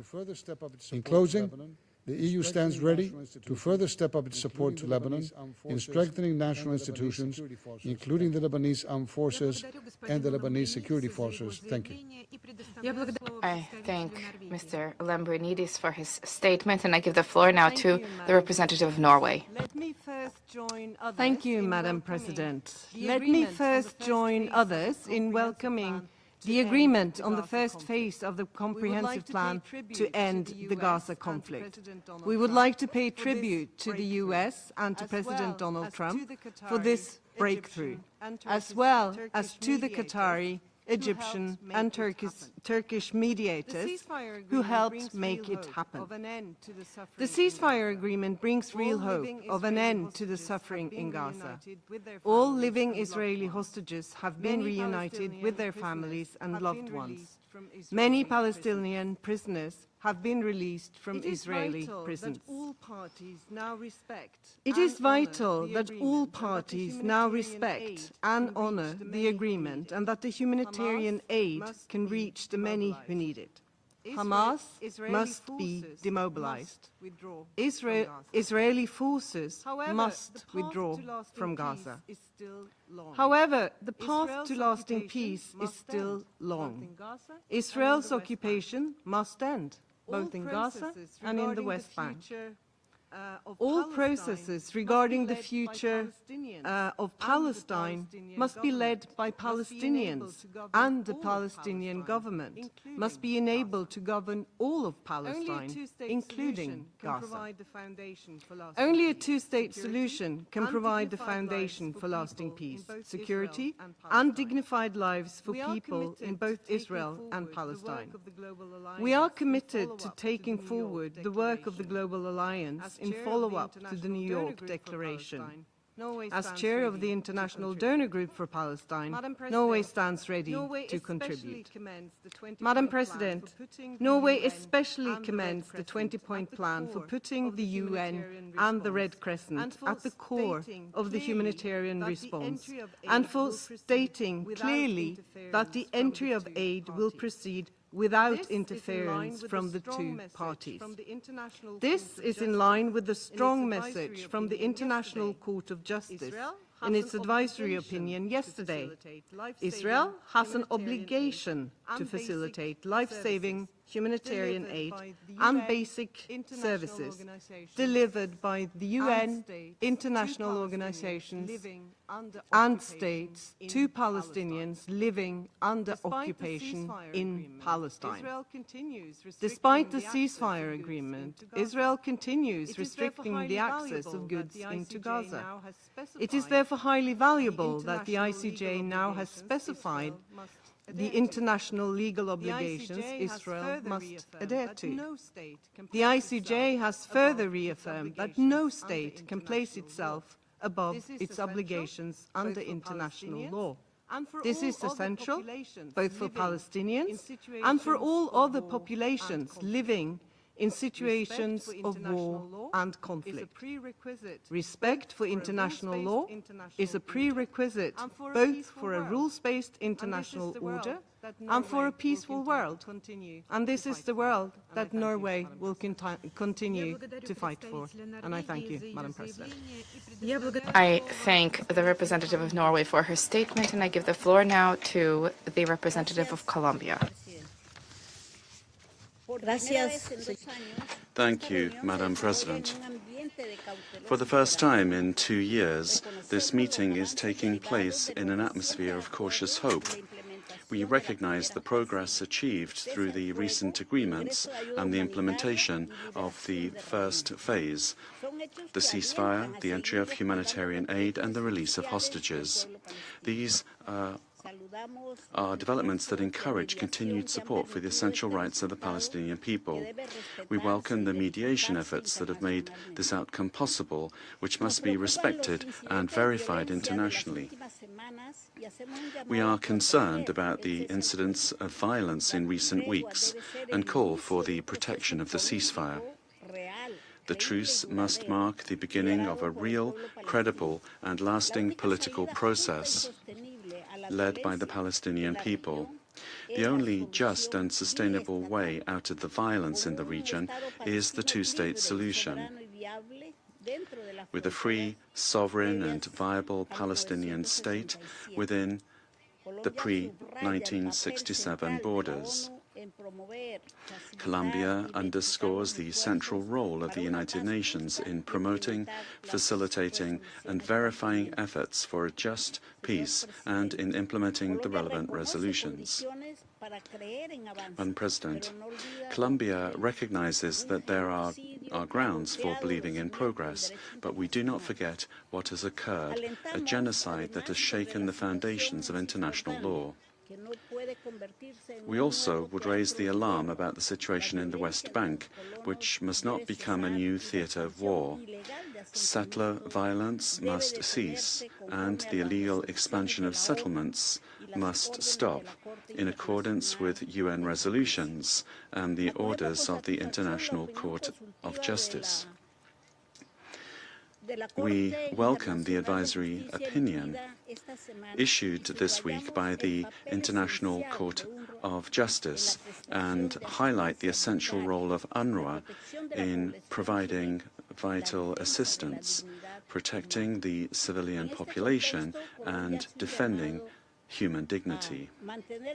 In this context, Colombia calls for maintaining the ceasefire with international verification, ensuring unrestricted entry of humanitarian aid and the full resumption of UNRWA operations and those of humanitarian agencies working under the principles of neutrality, humanity, and impartiality. We call for rebuilding of Gaza under the leadership and autonomy of the Palestinian people, with international solidarity and guaranteeing the return of all Palestinian refugees.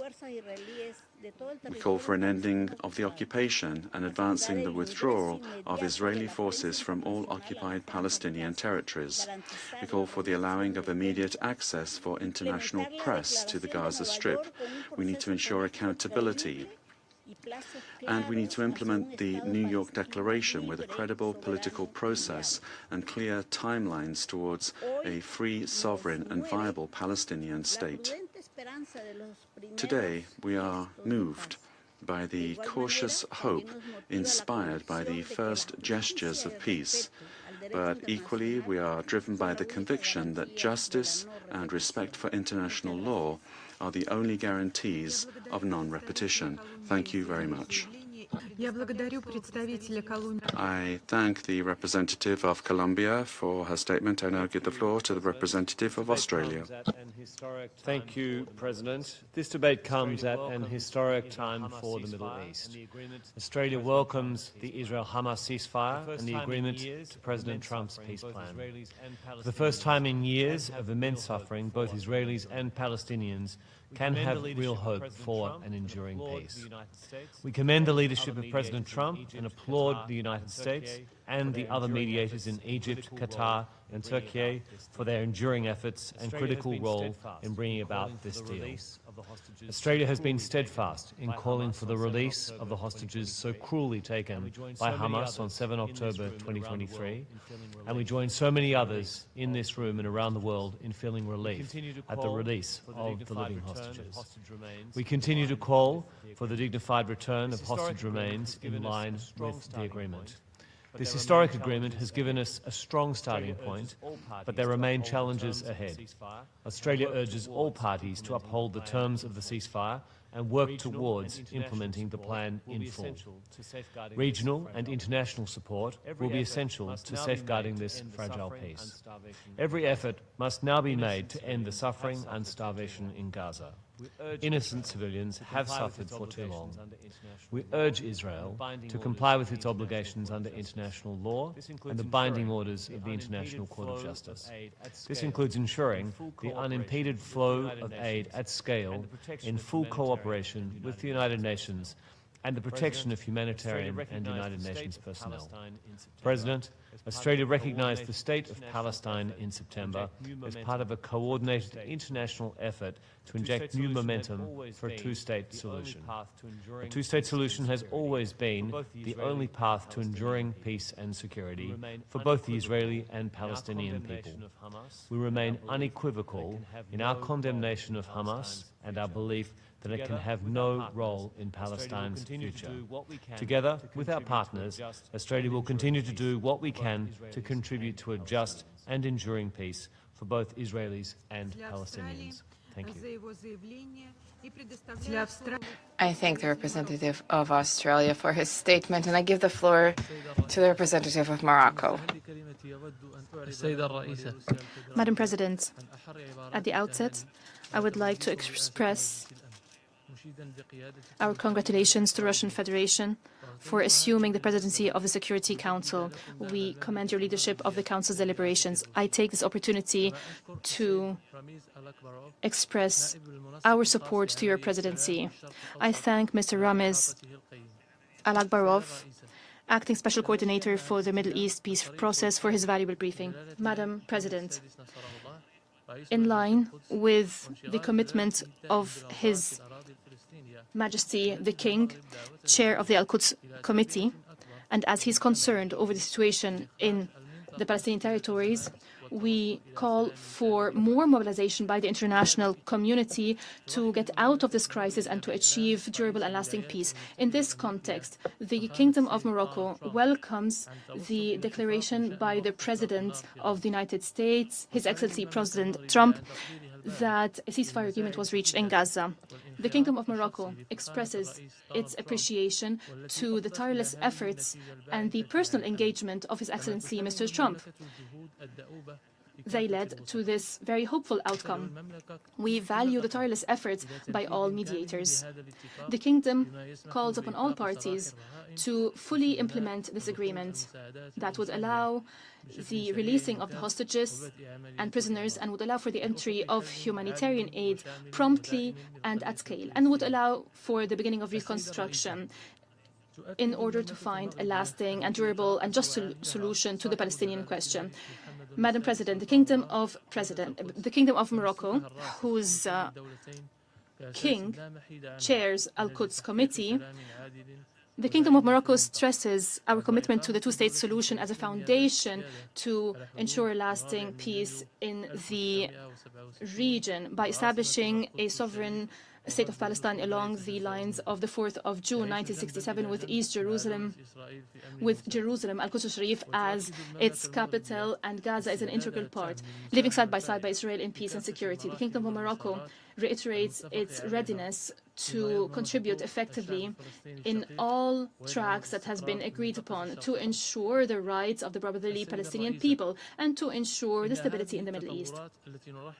Madam President, these developments that we welcome require engagement to open the horizons for negotiations leading to a political settlement according to a time frame to ensure the realization of the legitimate rights of the Palestinian people. At the same time, it is important to also integrate the economic dimension in the peace process. This is a vital factor to achieve stability and development. It is also necessary to enhance support provided to the Palestinian Authority under the leadership of President Abbas to strengthen Palestinian institutions and to respond to the aspirations of the Palestinian people to security and dignity. The upcoming phase requires financial and political support to UNRWA, support that would allow it to undertake its vital tasks and providing humanitarian support to Palestinians. Madam President, in conclusion, the Kingdom of Morocco reiterates its commitment to defend the holy sites, especially the Al-Aqsa Mosque, which has a special status for His Majesty the King as chair of Al-Quds Committee. This commitment is manifested in the programs, initiatives and projects that the Bayt al-Mal agency is implementing. It is the executive wing of the Al-Quds Committee. It maintains the historical and legal status of Al-Quds and defends its identity. It's protecting the aspirations of the Palestinian people and its right to establish its independent state with East Jerusalem as its capital along the lines of the 4th of June 1967. I thank you, Madam President. I thank the for the statement, and I give the floor now to the representative of Peru.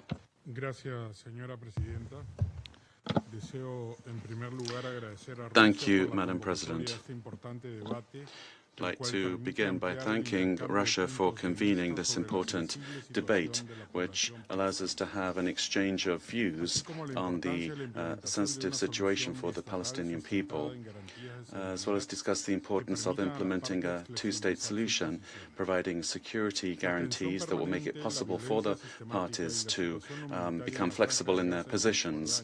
The ongoing and systematic violence and the humanitarian situation in Gaza and the West Bank continues to be a serious concern for the international community. This is why Peru welcomed the ceasefire achieved on the 13th of the current month, thanks to the valuable work of mediation carried out by the United States with the support of Qatar, Turkey, and the United Nations, as well as other international actors. This is a significant progress in a process to achieve peace in the Gaza Strip. In this situation, we call upon the parties involved to respect the ceasefire as a guarantee that they will fulfill the first stage of the U.S. plan to move on to a broader stage of negotiations that will lead to the reconstruction of Gaza and the return of Gazan refugees to their homes. As part of the achievement agreed, we welcome the initial measures adopted to alleviate the humanitarian situation in the Gaza Strip and the commitment expressed by the United Nations Secretary General to increase food assistance and medical and housing assistance and infrastructure assistance by UN agencies, given the serious situation that the population has been facing now for more than 2 years when the conflict began. We fully believe that this goal should be supported in opening the border posts to allow for the entry of humanitarian aid. It's essential that UNRWA be able to continue to provide aid, particularly under the current circumstances. We also underscore that the establishment of international monitoring mechanisms to monitor the ceasefire is fundamental, and this should be based on joint coordinated work with the parties involved in order to ensure that violations of the agreement do not take place. Madam President, we are committed to the search for peace in the Palestinian-Israeli conflict. The government of Peru reiterates its support for the initiatives aimed at achieving a long-term political solution based on the existence of two states, Palestine and Israel, living peacefully within internationally secure, recognized borders in accordance with international law and pertinent resolutions of the UN Security Council. Efforts to persuade the parties to continue to be flexible in their positions and to address transparently their differences is work that must continue.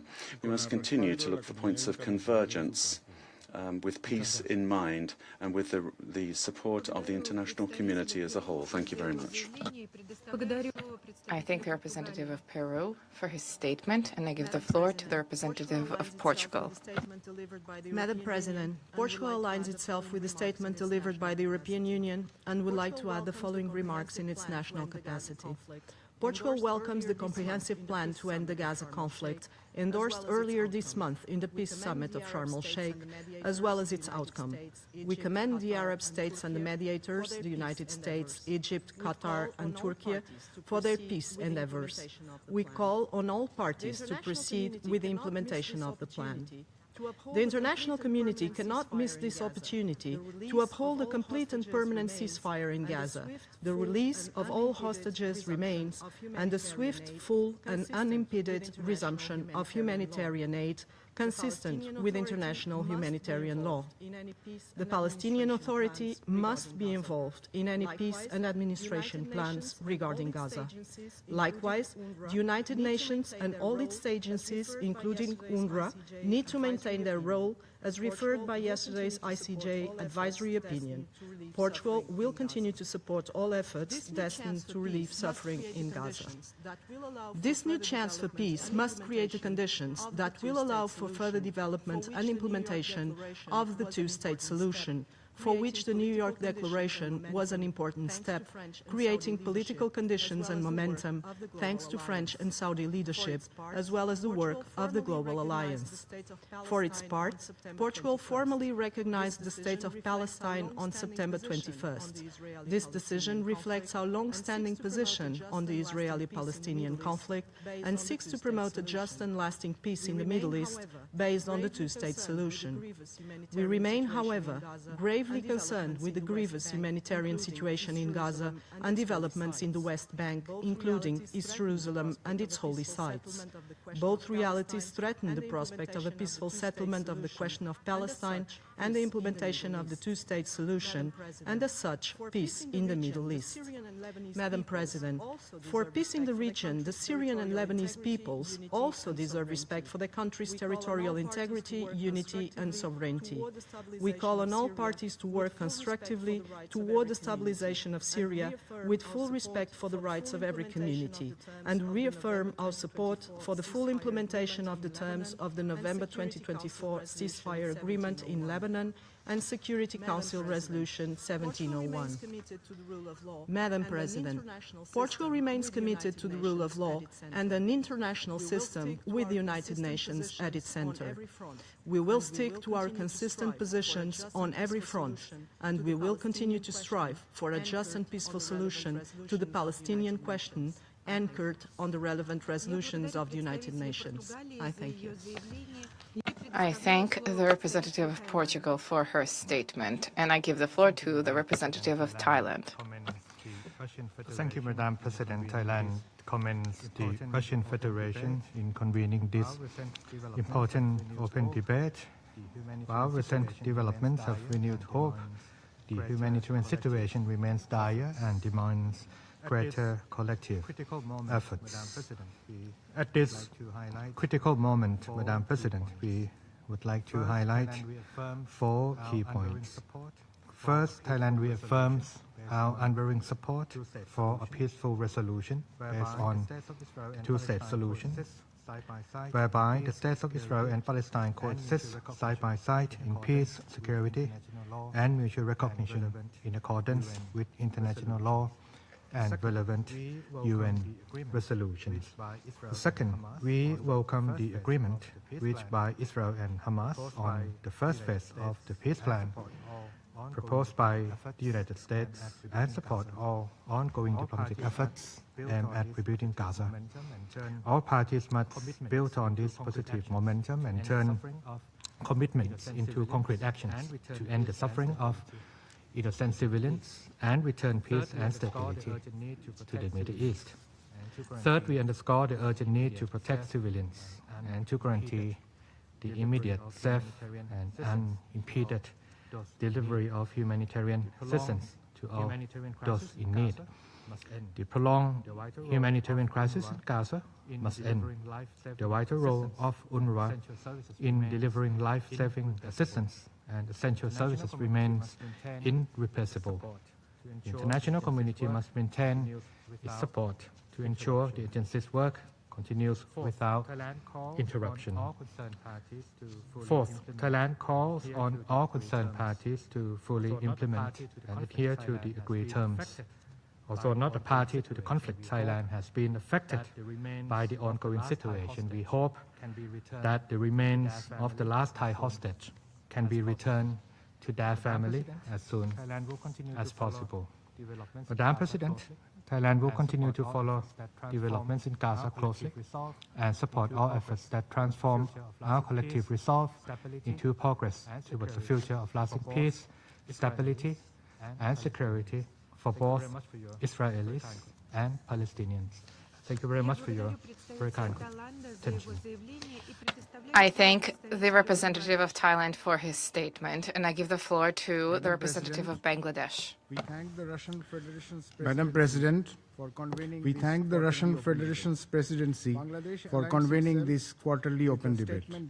Bangladesh aligns itself with the statement delivered by the OIC. Madam President, Bangladesh welcomes the ceasefire agreement signed earlier this month and the subsequent Sharm el-Sheikh Peace Summit, which we hope would pave the way for an overdue relief for the oppressed Palestinian people. We urge all parties to uphold their commitments under the agreement to safeguard civilians, facilitate unhindered humanitarian access, and begin the reconstruction works immediately for the people of Gaza. Madam President, we commend the recent recognitions of Palestine, including by some P5 members, during the high-level conference on the two-state solution. As a proponent of culture of peace, we envision a Middle East where peace and stability prevail for the people of the region. In alignment with the New York Declaration, Bangladesh calls for the establishment of clear benchmarks and timelines across political, financial, security, humanitarian, and economic dimensions to support the Palestinian people.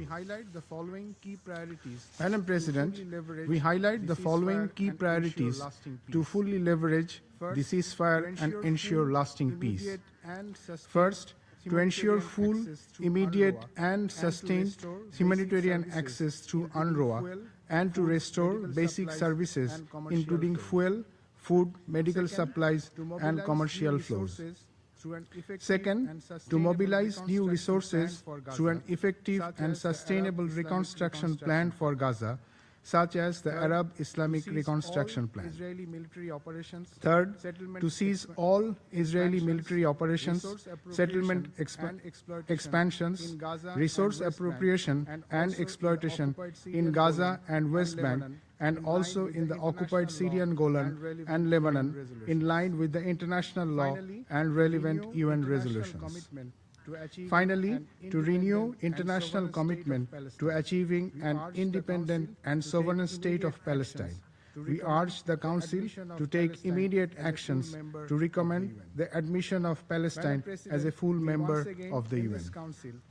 Madam President, we once again in this Council urge all to stop all forms of armed hostilities and violent repression against the Palestinian people and the other nations in the Middle East and bring the perpetrators to justice.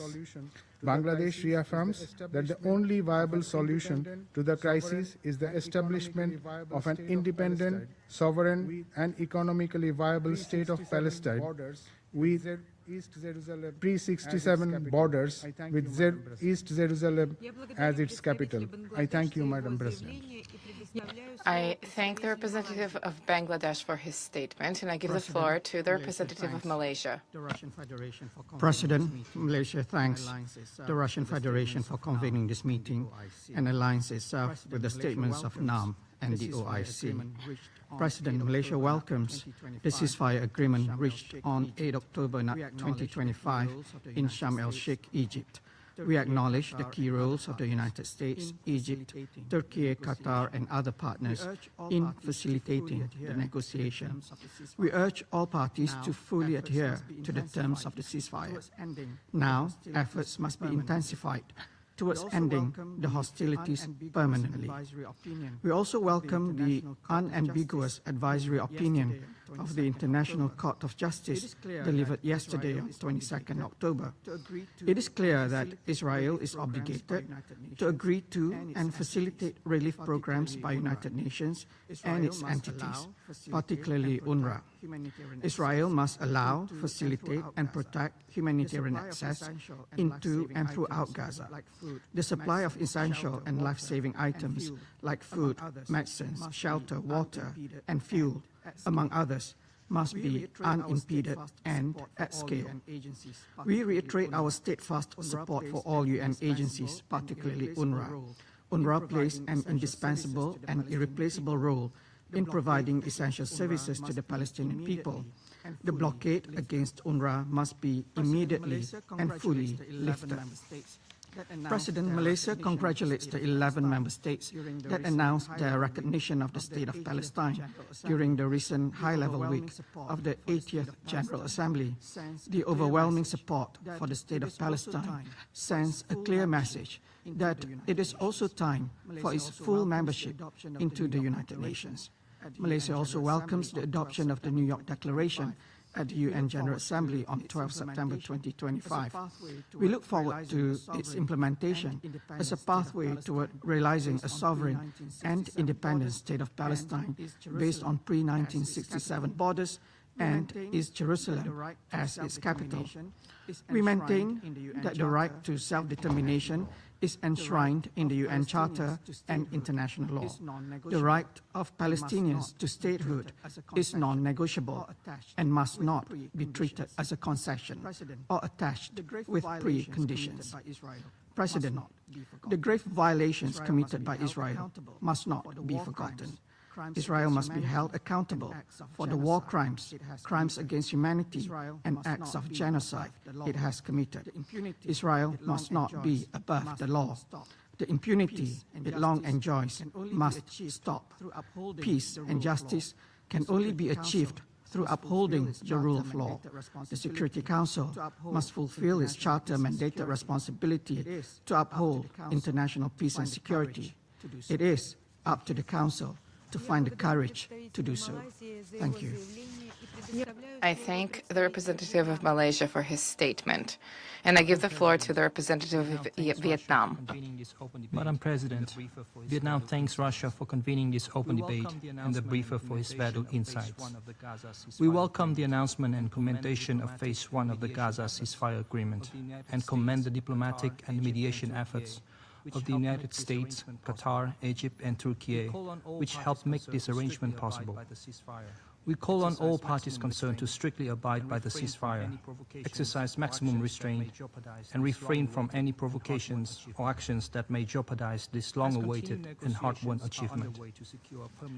As continued negotiations are underway to secure a permanent ceasefire, the United Nations, including the Security Council, must maintain an active and leading role in fostering compliance with international law and relevant UN resolutions, as well as the provisional measures and advisory opinion of the International Court of Justice. Equally important is guaranteeing the safe, sustained, and unhindered delivery of humanitarian assistance to the civilian population in Gaza.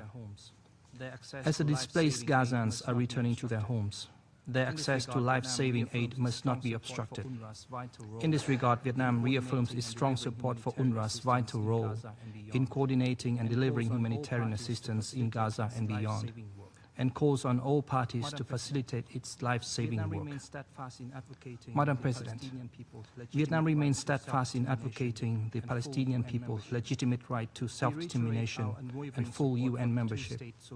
We reiterate our unwavering support for the two-state solution based on the pre-1967 borders and international law, ensuring a sovereign state of Palestine, coexisting in peace and security with Israel.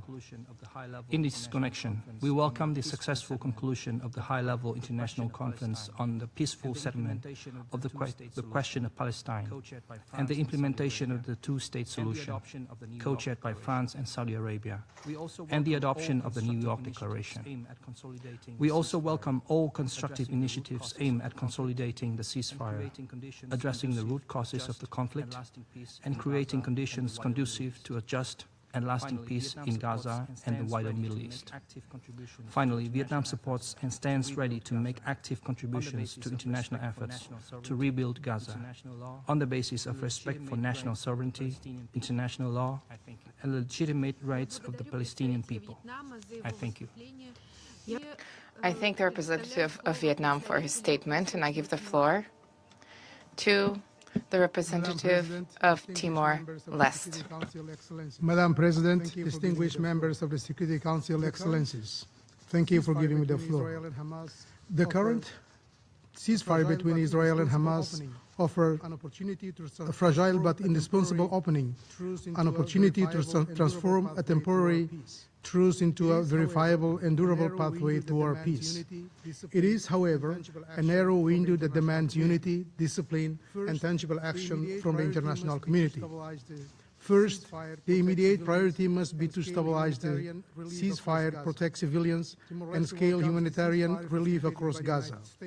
Timor-Leste welcomes the ceasefire facilitated by the United States and supported by Egypt, Qatar, and Turkey, a testament to the value of sustained multilateral diplomacy. However, without a robust implementation mechanism, calm will remain elusive.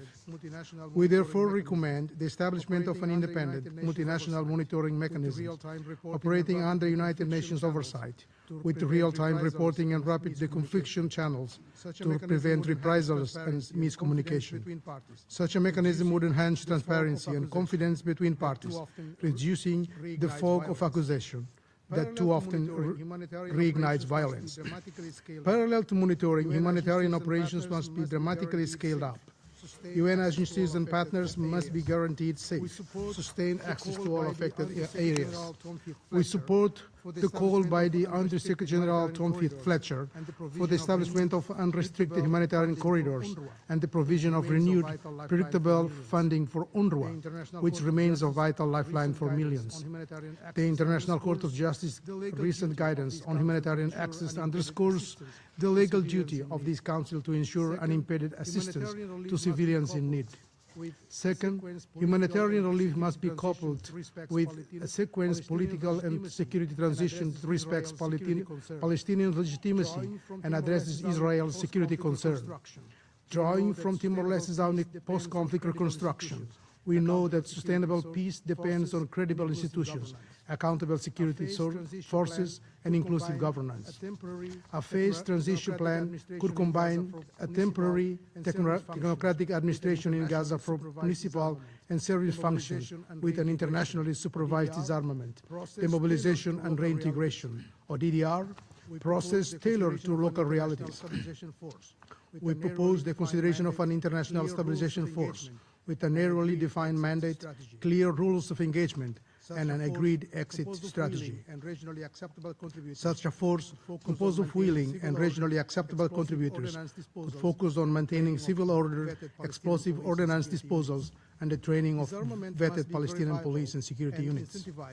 Disarmament must be verifiable and incentivized, offering alternative livelihoods, reconstruction contracts, and pathways for ex-combatants to integrate into lawful community roles.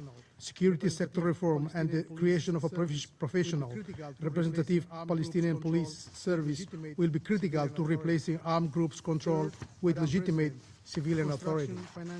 Third, Madam President, reconstruction, financial and institutional support must be linked to transparent, measurable benchmarks. Large-scale disbursements should flow through independent oversight structures to prevent corruption and ensure that aid restores essential infrastructure, including water, power, hospitals and schools, and supports small and medium-sized enterprises, particularly those providing employment for youth and former combatants. We call on regional partners, including Egypt, Qatar, Turkey, Jordan, and global actors such as the United States and the European Union to coordinate mediation and reconstruction efforts under a single accountable framework led by United Nations. Broadening the guarantor based beyond any single mediator will enhance legitimacy, burden sharing, and long-term confidence. Madam President, Timor-Leste reiterates its steadfast support for a two-state solution, which it considers the only viable foundation for lasting peace and mutual security. We reaffirm our endorsement of the Arab Peace Initiative and the General Assembly's recognition of Palestine as a full member of the United Nations. International law remains non-negotiable. The Fourth Geneva Convention prohibits the acquisition of territory by force, and all violations, wherever they occur, must be subject to impartial investigation and accountability. Ultimately, peace must be founded on justice and dignity. Reconstruction without rights will not bring reconciliation. Timor-Leste, as a nation that emerged from conflict to international solidarity and the rule of law, stands ready to contribute its experience in dialogue, reconciliation, and institution building to support a credible peace process. Suppose the international community sustains unity, resources, and principled diplomacy. In that case, the present ceasefire can mark not merely a pause in violence, but the fragile beginning of a just and enduring peace, where the children of Gaza and Jerusalem can inherit stability, not despair. Thank you, Madam President. I thank the representative of Timor-Leste for his statement, and I give the floor now to the representative of the United Arab Emirates. Madam President, I thank the Russian Federation for presiding over today's meeting, and I am grateful to Mr. Ramiz Alakbarov for his sobering briefing. Madam President, for the last 2 years, we have witnessed untold suffering and destruction in the Gaza Strip. But now diplomacy has finally opened the door for the prospect of peace. The United Arab Emirates strongly welcomes the outcomes of the Sharm el-Sheikh Peace Summit, the implementation of the ceasefire, and the release and return of hostages and detainees, both living and deceased, to their loved ones. We applaud President Trump's leadership and commend the steadfast efforts of the United States, Egypt, Qatar, and Turkey in facilitating the arrangements that led to this historic agreement.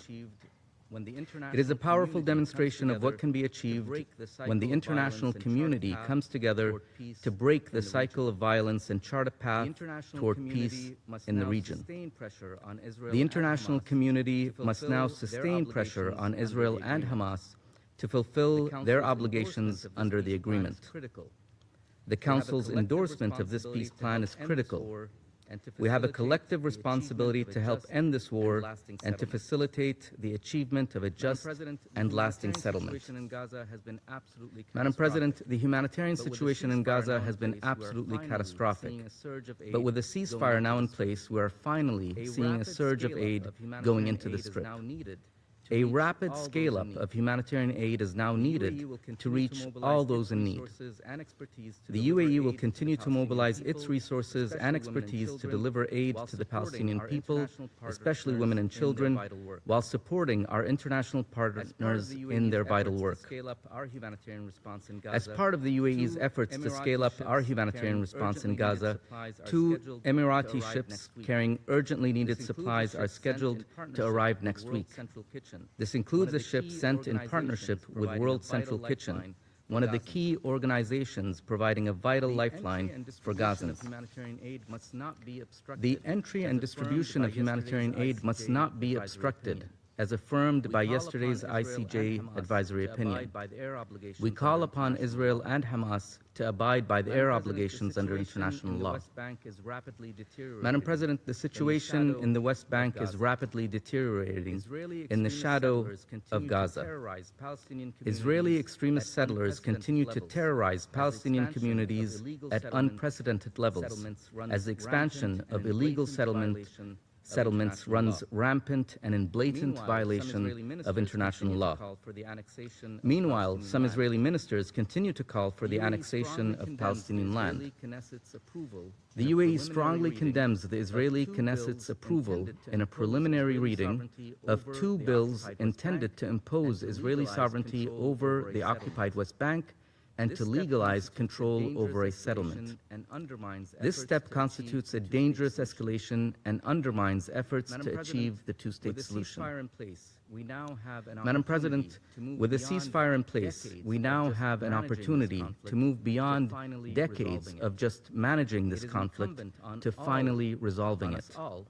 It is incumbent on us all to translate the momentum generated by the peace plan into a political settlement which delivers the peace, stability, and security that both Palestinians and Israelis so desperately need. Thank you, Madam President.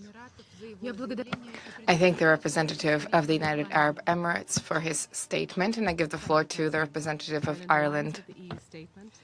Thank you, President. Ireland aligns with the EU statement, and we thank the Russian Federation for convening today's meeting and Deputy Special Coordinator Alec Borov for his briefing.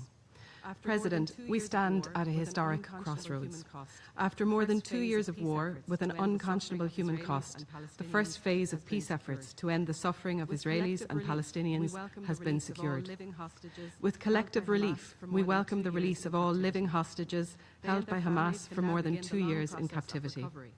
They and their families can now begin the long process of recovery. Our thoughts are also with the families of those who are not returning home alive. The ceasefire agreement and hostage release deal offers a moment of hope and a new horizon for peace in the Middle East. All parties must adhere to the agreement in full and continue to negotiate in good faith. President, this ceasefire is also a call to action for the international community. As we commend this significant progress, we recognise that urgent measures are still needed to alleviate the catastrophic humanitarian situation in Gaza. Sustained Israeli military operations and the blockade of humanitarian aid before the ceasefire has resulted in famine and untold horror for the people of Gaza. More than 54,000 children are acutely malnourished and face increased risk of death if untreated. There must be a flood of humanitarian aid into Gaza now. Additional crossings must be opened to allow aid to reach all corners of the Strip rapidly. We welcome that the 20-point plan expressly states that aid should be provided without interference through the UN and its agencies. We also welcome the advisory opinion of the International Court of Justice issued yesterday, which confirms Israel's obligations under international law. Israel must ensure and facilitate the provision of essential humanitarian aid. It is essential that the UN, and in particular UNRWA and other humanitarian organizations, are facilitated in full to carry out their life-saving work in Gaza and the West Bank. The work of UNRWA is essential and irreplaceable for millions of Palestinian refugees in the region, and particularly in the current context in Gaza. It must be permitted to play its full GA-mandated role in the humanitarian surge and recovery and reconstruction phases. It's extremely concerning that proposed new Israeli registration requirements for international NGOs will mean that vital humanitarian actors may be prohibited from working in the occupied Palestinian territory before the end of the year. This would significantly worsen the humanitarian situation. For its part, Ireland will provide an additional €6 million in humanitarian aid for people in Gaza through UN agencies as they prepare to ramp up aid supplies following the ceasefire. President, while international attention is understandably focused on Gaza, we must not lose sight of the worsening situation in the West Bank, where Israeli military operations have displaced at least 40,000 people since January. Ireland is deeply concerned by the increasing instances of extremist settler violence and illegal settlement construction, which continue in an environment of impunity, restricting life for Palestinian communities across the West Bank. As mediators negotiate the next phase of the 20-point plan, the West Bank must be a central part of efforts to reach agreement on a durable and sustainable peace through implementation of the two-state solution. Any implementation must also include support for the Palestinian Authority, and we must remain committed to implementation of the two-state solution for both Palestinians and Israelis, ending the Israeli occupation of Palestine and resulting in a viable, contiguous Palestinian state in the West Bank, Gaza and East Jerusalem based on 1967 borders. President, Ireland also remains concerned about regional stability and security. We welcome the continued UNIFIL presence in Lebanon until 2027. This support is essential to ensuring the success of the Lebanese authorities. Israeli violations of Lebanon's sovereignty undermine efforts to advance stability in southern Lebanon. Syria's transition remains a key focus. The recent elections were an incremental positive step, but huge challenges remain. International actors must support Syria's efforts for a just and inclusive future. Ireland regrets that serious talks on Iran's nuclear program seem to be in abeyance, leading to reintroduction of sanctions. For Iran to play a more positive role in the region, it must return to meaningful negotiations. And the recent further detention of UN humanitarian workers by Houthi forces in Yemen recalls our attention to the continuing conflict there. President, to conclude, this is now a critical opportunity to build just and lasting foundations for a wider settlement and peace in the Middle East. We know from our experience in Ireland that any peace process needs to be inclusive. The Palestinian people, like the people of Israel, must be at the heart of any sustainable agreement that can deliver lasting peace. And the only credible solution is a two-state solution, with Israel and Palestine living side by side in peace and security. Thank you. I thank the representative of Ireland for her statement, and I give the floor to the representative of Brunei Darussalam. Bismillahirrahmanirrahim. Assalamu alaikum wa rahmatullahi wa barakatuh. Madam President, distinguished colleagues, Brunei Darussalam extends its warm congratulations to Russia on its assumption of the Security Council presidency for this month. This month, this open debate underscores the continued commitment to ensuring that this issue remains a priority in the Council's agenda. I thank the Deputy Special Coordinator for his briefing earlier. Madam President, we welcome the signing of the ceasefire agreement in Gaza led by US President Donald Trump and commend the sustained efforts of Egypt, Qatar, and Turkey in facilitating the mediation. Nevertheless, we must not allow these developments to overshadow the long-standing and profound suffering endured by the Palestinian people, which has spent decades under occupation. Our focus must remain on addressing the root causes of the conflict, with the ultimate goal of bringing an end to the prolonged occupation and violence perpetrated by Israel, the occupying power. We also remain deeply concerned by reports of continued breaches of the ceasefire agreement. We condemn those violations and strongly urge all parties to adhere fully and in good faith to its terms. Madam President, let us be clear. Peace cannot be negotiated from a position of permanent disadvantage. The international community must redouble its efforts to foster dialogue and ensure parity between the concerned parties. No peace process can succeed when one party continues to live under occupation while the other wields the full attributes of statehood. Genuine negotiations require an environment where parties meet as equals, not under conditions of subjugation. The two-state solution will remain distant for as long as one party enjoys full sovereignty, unrestricted access to international institutions, and comprehensive security guarantees. Meanwhile, the other remains stateless, fragmented, and denied the basic attributes of self-determination. Lasting peace requires justice and equity. Only when both peoples can live side by side in security, freedom and dignity with mutual recognition can peace endure. Madam President, last month at the General Assembly, my Foreign Minister clearly stated, and I quote, "Recognizing the state of Palestine and supporting its full membership in the UN is not a reward. It is an inherent right of the Palestinian people. It is a matter of principle, justice, and humanity." End quote. Among nations is essential to unlocking a credible peace process. Among nations is essential to unlocking a credible peace process and securing its full and independent statehood. Brunei Darussalam positions remains unequivocal and guided by the UN Charter and international law. We once again urge this Council to recommend the admission of the State of Palestine as a full member of the United Nations. This is not merely a symbolic gesture, but a necessary step towards correcting a fundamental imbalance. Meaningful negotiations cannot take place when one party sits at the table as a fully recognized member of the international community while the other continues to plead for a voice. We stand firm in our solidarity with the Palestinian people in their struggle for peace, freedom, and inalienable rights to self-determination. We also remain unwavering to our support to the two-state solution and the creation of a fully independent and sovereign state of Palestine based on pre-1967 borders with East Jerusalem as its capital. I thank you. I thank the representative of Brunei Darussalam for her statement, and I give the floor to the representative of Mexico. Madam President,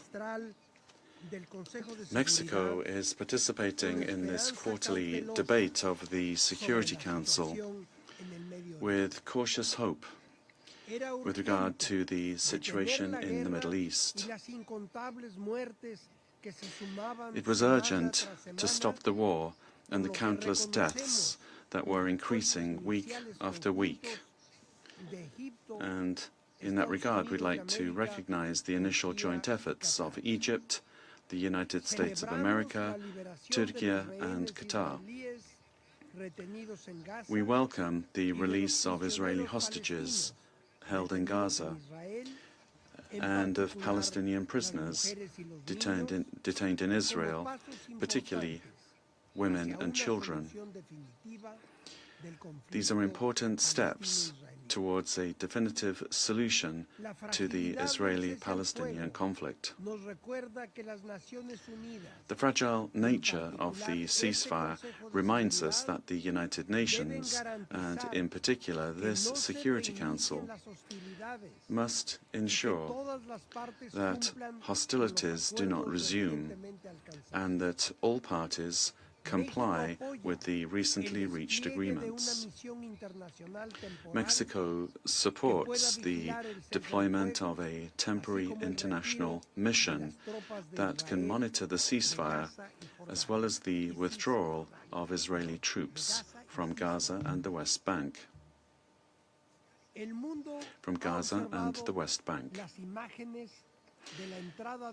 The world has witnessed the images of United Nations convoys entering completely devastated terrain and of the slow return of the Palestinian population to different parts of the Gaza Strip.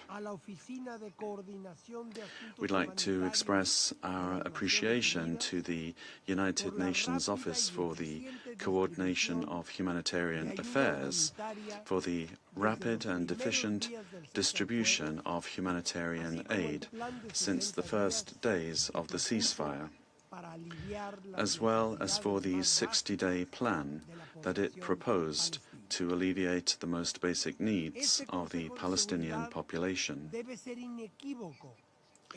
This Security Council must be unequivocal in demanding the immediate, unconditional and unhindered delivery of large-scale humanitarian assistance.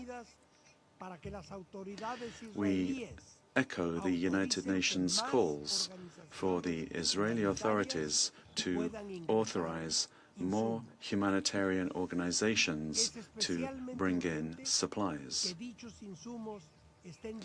It is especially urgent that these supplies be distributed throughout the entire Gaza Strip before the onset of winter. In critical times such as these for the provision of basic services, we take note with concern of the possibility that electricity and water may be completely disconnected from UNRWA facilities. And we are also alarmed by reports that some of its properties could be confiscated.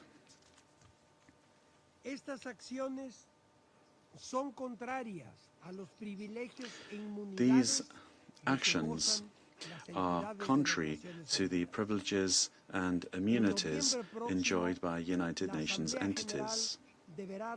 Next November, the General Assembly must renew UNRWA's mandate, and Mexico reiterates that there is no entity capable of replacing the services that UNRWA provides to Palestinian refugees. I conclude by recalling that the New York Declaration charted a path for the day after the end of hostilities. And in that document, it clearly lays out the expectations for the reconstruction of Gaza and the foundations necessary for a two-state solution, including the admission of Palestine as a full member of the United Nations. The declaration was equally clear about the need to rebuild the social fabric in both Palestinian and Israeli societies, and to promote narratives of peace that ensure the coexistence so deeply desired by both peoples. Let us not allow the progress achieved to become merely another temporary ceasefire in the long history of the cycle of violence in the Middle East. Palestinians and Israelis deserve a better future. Thank you very much. I thank the representative of Mexico for his statement, and I give the floor to the representative of Iceland. Madam President, Iceland welcomes the much-needed ceasefire for the people of Gaza. We reiterate the need for immediate and unrestricted humanitarian access to ensure the full resumption of unhindered distribution of aid to the people in need, in line with international humanitarian law. Iceland has consistently condemned the horrendous terrorist attacks on Israel 2 years ago. We welcome that, at long last, all living hostages have now been freed and returned to the families. Hamas needs to shoulder responsibility. It must relinquish control of Gaza and hand over its weapons to the Palestinian Authority. There is no justification for terror, and Hamas has no role in the future of Palestine. There is no justification either for the collective punishment of millions of Palestinians. Accountability is vital on both sides, and communities must be allowed to heal and recover. The responsibility of the occupying power, Israel, under international law, including international humanitarian law, was clearly and strongly reconfirmed and explained by the International Court of Justice yesterday. Iceland submitted a written statement to these proceedings. Iceland is a long-standing contributor to UNRWA and has repeatedly voiced its concerns over Israeli legislation against the agency, including actions against UN premises in East Jerusalem. As is very clearly stated in yesterday's advisory opinion of the ICJ, Israel as the occupying power has a legal obligation to ensure the well-being of civilians under its occupation. While the world's focus is on Gaza, the relentless occupation in the West Bank must not be overlooked. There, Palestinians are experiencing the worst restrictions and the heaviest militarized operations for decades. Madam President, Iceland recognized Israel in 1948 and Palestine in 2011. Both peoples have an equal, inalienable right to self-determination. Lasting peace depends on it being fully realized. A two-state solution where Israelis and Palestinians live side by side in peace and mutual recognition remains the only viable path to peace. We were inspired by the successful leaders' meeting in September in New York, and the peace plan brokered by the United States and others is an important step towards this. The agreement must now be implemented. We must make sure that extremists and spoilers on both sides are not allowed to stand in the way and derail these efforts. The future state of Palestine must be built on the foundations of democracy, human rights, and the rule of law. We expect the Palestinian Authority to accelerate political and institutional reform, and Iceland stands ready to support this journey along with the international community. Madam President, this Council must live up to its responsibilities under the UN Charter in its pursuit and maintenance of international peace and security. Palestinians and Israelis alike deserve a better, more secure future based on a just, lasting and sustainable peace. I thank you. I thank the representative of Iceland for her statement, and I give the floor to the representative of Cuba. Thank you, Madam President. Madam President, we support the statements made by Uganda on behalf of the non-aligned movement, Venezuela on behalf of the Group of Friends in Defense of the Charter of the United Nations, and Senegal in its capacity as chair of the Committee on the Exercise of the Inalienable Rights of the Palestinian People. As we approach the 80th anniversary of the United Nations, it is shameful that the Security Council has failed to stop Israel's genocide against the Palestinian people. The undemocratic use of the veto by the United States has prevented this body from contributing to international peace and security, perpetuating Israel's barbarity against Palestine and blocking the efforts of the international community to put an end to this criminal and policy of annexation. The historical complicity of the United States, along with its unrestricted political, diplomatic, military and financial support, has ensured the impunity of the occupying power throughout decades of outrage against the Palestinian people. Israel, in flagrant violation of international humanitarian law, has indiscriminately attacked civilians and critical infrastructure while depriving the Palestinian population of water, electricity, medicine and fuel, seeking their extermination. It obstructs and manipulates the delivery of humanitarian aid and uses hunger as a weapon of war, while expanding its colonial practices. Israel must be held accountable for crimes against humanity, apartheid and genocide against the brotherly Palestinian people. In the Gaza Strip alone, more than 67,000 deaths have been recorded since October 2023 as a result of Israeli aggression. After 2 years of brutal genocide, a belated and fragile peace agreement has recently been reached, which the international community has welcomed with hope, hoping that it will bring an end to the barbarity. At the same time, impunity persists in the face of Israel's aggressions against other Middle Eastern countries such as Lebanon, Syria, Iran and Yemen. The recent violation of Qatar's sovereignty, a country that has played a constructive role in mediation efforts in Gaza, is yet another example of Israel's aggressiveness and expansionist policy. Actions that seek to reshape the Middle East by force flagrantly violate international law and the UN Charter, and perpetuate the cycle of violence and insecurity in the region. It is not possible to achieve peace in the Middle East without a comprehensive, just, and lasting solution to the Palestinian question. We reaffirm the inalienable right of the Palestinian people to have an independent and sovereign state based on the two-state solution within the pre-1967 borders, with East Jerusalem as its capital and guaranteeing the right of return for refugees. At the same time, we demand the urgent admission of Palestine as a full member state of the United Nations. Doing so would be, although belatedly, an act of justice for the Palestinian people. In the face of genocide, Cuba stands with Palestine.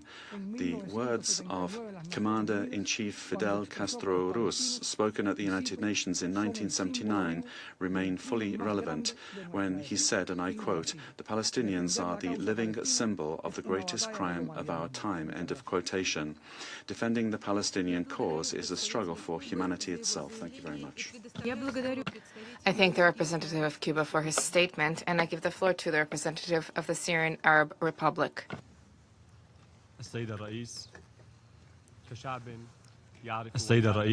Madam President, as a people that knows the pains of war, we welcome the ceasefire in the Gaza Strip. We hope that this development will contribute to ending the suffering of Palestinian civilians and allow for the delivery of urgent relief and humanitarian assistance, paving the way for regional stability. We stress the need to maintain the ceasefire and ensure that Israel does not launch further attacks against the Strip. Syria appreciates the mediation efforts undertaken by the State of Qatar, the Arab Republic of Egypt, the United States of America, and the Republic of Turkey to reach this agreement. Ladies and gentlemen, as Syrians aspire to rebuild their homeland, to turn the page of suffering and achieve the security and stability they have long lacked, the Israeli occupation authorities continue their aggressive practices against the Syrian people. They continuously violate the 1974 disengagement agreement. Over the past months, they have infiltrated the buffer zone, which is the Ondof area of operations and built 10 positions there. They have also infiltrated vast areas in southern Syria, establishing military checkpoints to restrict Syrian citizens and bulldozing productive agricultural lands, forests, and natural reserves, threatening the livelihoods of the local population and endangering peace and stability in southern Syria and the wider region. Syria completely rejects any pretext provided by the Israeli occupation authorities to justify their crimes and aggression. We strongly condemn these Israeli crimes that undermine the security and stability of our country. We hold the Israeli occupation fully responsible for these crimes, as they represent a violation of Syria's sovereignty and a threat to the unity and integrity of its territories and the security and well-being of its people. We call upon the United Nations and the Security Council to take decisive action to stop these Israeli practices, put an end to the attacks, and prevent their recurrence. We call for compelling the occupation authorities to withdraw their forces from Syrian territories, including the occupied Golan and the areas they have recently infiltrated, and preventing any interference in Syria's internal affairs. Madam President, for months, Syria has been engaged in serious talks with Israel, prioritizing peaceful and diplomatic means, not confrontation, in an effort to reach an outcome that addresses any genuine security concerns of either party. However, Israel's alleged security concerns only lead to military actions, ground incursions, and an illegal presence on Syrian territory, coupled with the control of economic and water resources in a flagrant violation of Syria's sovereignty and the rules of international law. This completely contradicts the claim of seeking peace. When the intentions to achieve security and stability are sincere, it cannot be done by force and hegemony. It can only be done through dialogue. Continued occupation and the imposition of a fait accompli only fuels tension and undermines the chances of building peace. In the same vein, allow me to quote the Trump Declaration for Enduring Peace and Prosperity. I quote, "We hereby commit to the resolution of future disputes through diplomatic engagement and negotiation rather than through force or protracted conflict. We acknowledge that the Middle East cannot endure a persistent cycle of prolonged warfare, stalled negotiations, or the fragmentary, incomplete, or selective application of successfully negotiated terms." End of quote. Madam President, we stress the need for both the UN Disengagement Observer Force, UNDOF, and the United Nations Truce Supervision Organization, UNSO, to continue implementing their mandates. We call for keeping and supporting them so they carry out their mandate efficiently, particularly in monitoring repeated Israeli violations and reporting them to the Security Council in a timely manner. In this context, we express concern about the impact of planned cuts on UNDOF's ability to undertake its tasks. We stress the need to provide sufficient resources to allow the mission to implement its mandate without reduction or disruption. In conclusion, Madam President, the momentum created by the Trump Declaration on Enduring Peace and Prosperity is a historic opportunity for our region, one that should be seized by everyone responsibly and realistically, while respecting the inalienable rights of peoples and ensuring a just, comprehensive, and sustainable peace. The path to peace remains very clear to us. It will only be achieved through the full respect of Syria's sovereignty, strict adherence to the principles of international law, and the full withdrawal from all occupied Arab territories, including the Golan. And we stress that the Golan will remain Arab, Syrian, and an integral part of the territory of the Syrian Arab Republic. It will remain an imprescriptible right that we will never waver or compromise. Thank you. I thank the representative of the Syrian Arab Republic for his statement, and I give the floor to the representative of South Africa.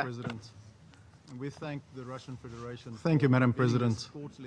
We thank the Russian Federation for convening this quarterly open debate on the situation in the Middle East, providing all UN member states an opportunity to address the Council on developments in the region. Madam President, South Africa continues to believe that peace in the Middle East remains contingent on resolving the question of Palestine. Our failure to find a lasting solution to the plight of the people of Palestine and ensure their self-determination, security, and freedom remains an enduring threat to the international community's core objective of achieving a just and peaceful settlement of the question of Palestine that results in Palestinian statehood. Despite these challenges, we are pleased by the respite created by the latest ceasefire agreement under the first phase of the Gaza peace plan that has required the delivery of humanitarian aid. The concern, however, is that the amount of humanitarian aid being allowed by the occupying power is far below the minimum required for survival. It is also of grave concern that the occupying power has, in violation of the ceasefire agreement, continued bombardment of the Gaza Strip, resulting in significant civilian casualties. We reiterate that it is imperative for all parties to commit to fully cooperate in implementing the ceasefire agreement, which we hope will pave the way for a more inclusive, just, and enduring peaceful settlement of the question of Palestine. Madam President, the Gaza peace plan presents an opportunity to end the devastating famine and human suffering, and to forge a credible political path towards lasting peace and security. We call for a renewed commitment to the realization of Palestinian statehood as a framework for lasting peace. Palestinians deserve peace, security, dignity, just like Israelis do. But it must be clear that the peace plan must abide by international law and prioritize the human rights of the Palestinian people. It's for this reason that we underscore that nothing can justify deliberate killings, injuring of civilians, and use of famine against hopeless and traumatized civilians through wanton acts of genocide. The entire population of Gaza has been enduring destruction at a scale and speed unparalleled in recent history. The ongoing historic injustice, with decades of Israeli occupation of the Palestinian territory, continues to pose a serious threat to regional and international peace and security. Madam President, the advisory opinion issued by the International Court of Justice yesterday reaffirms the legality or the legally binding obligations incumbent upon Israel under international law. The opinion provides authoritative clarity on the legal responsibilities relating to the presence and operations of the United Nations and other humanitarian actors within the occupied Palestinian territory. The ICJ's findings underscore that there is no legal ambiguity regarding Israel's obligations to facilitate and respect the mandates of international and humanitarian institutions operating in the occupied Palestinian territory. The court emphasized Israel's responsibility as an occupying power to ensure that the population of the occupied Palestinian territories has the essential supplies for daily life. The court also noted the indispensable role of the United Nations, including the impartiality and neutrality of UNRWA in providing humanitarian relief in Gaza and supporting the self-determination of the Palestinian people. UNRWA must be permitted to be fully operational as it remains the backbone of humanitarian operations in Gaza. Madam President, South Africa reaffirms our commitment to peace in the Middle East, and we stand ready to share our experiences in peacebuilding, transitional justice, reconciliation, and we are willing to assist in nation-building efforts. However, in order to pave the way for a lasting peace, it is necessary to put an end to Israel's long-standing and serious violations of its international legal obligations outlined in two previous ICJ advisory opinions. We believe that any path towards alleviating the suffering of the Palestinian people cannot be complete without their legitimate right to self-determination, ending the occupation, and establishment of a viable, independent state. In this regard, we welcome the historic international consensus that reflects the collective solidarity with the Palestinian people and reinforces the recognition of their legitimate rights.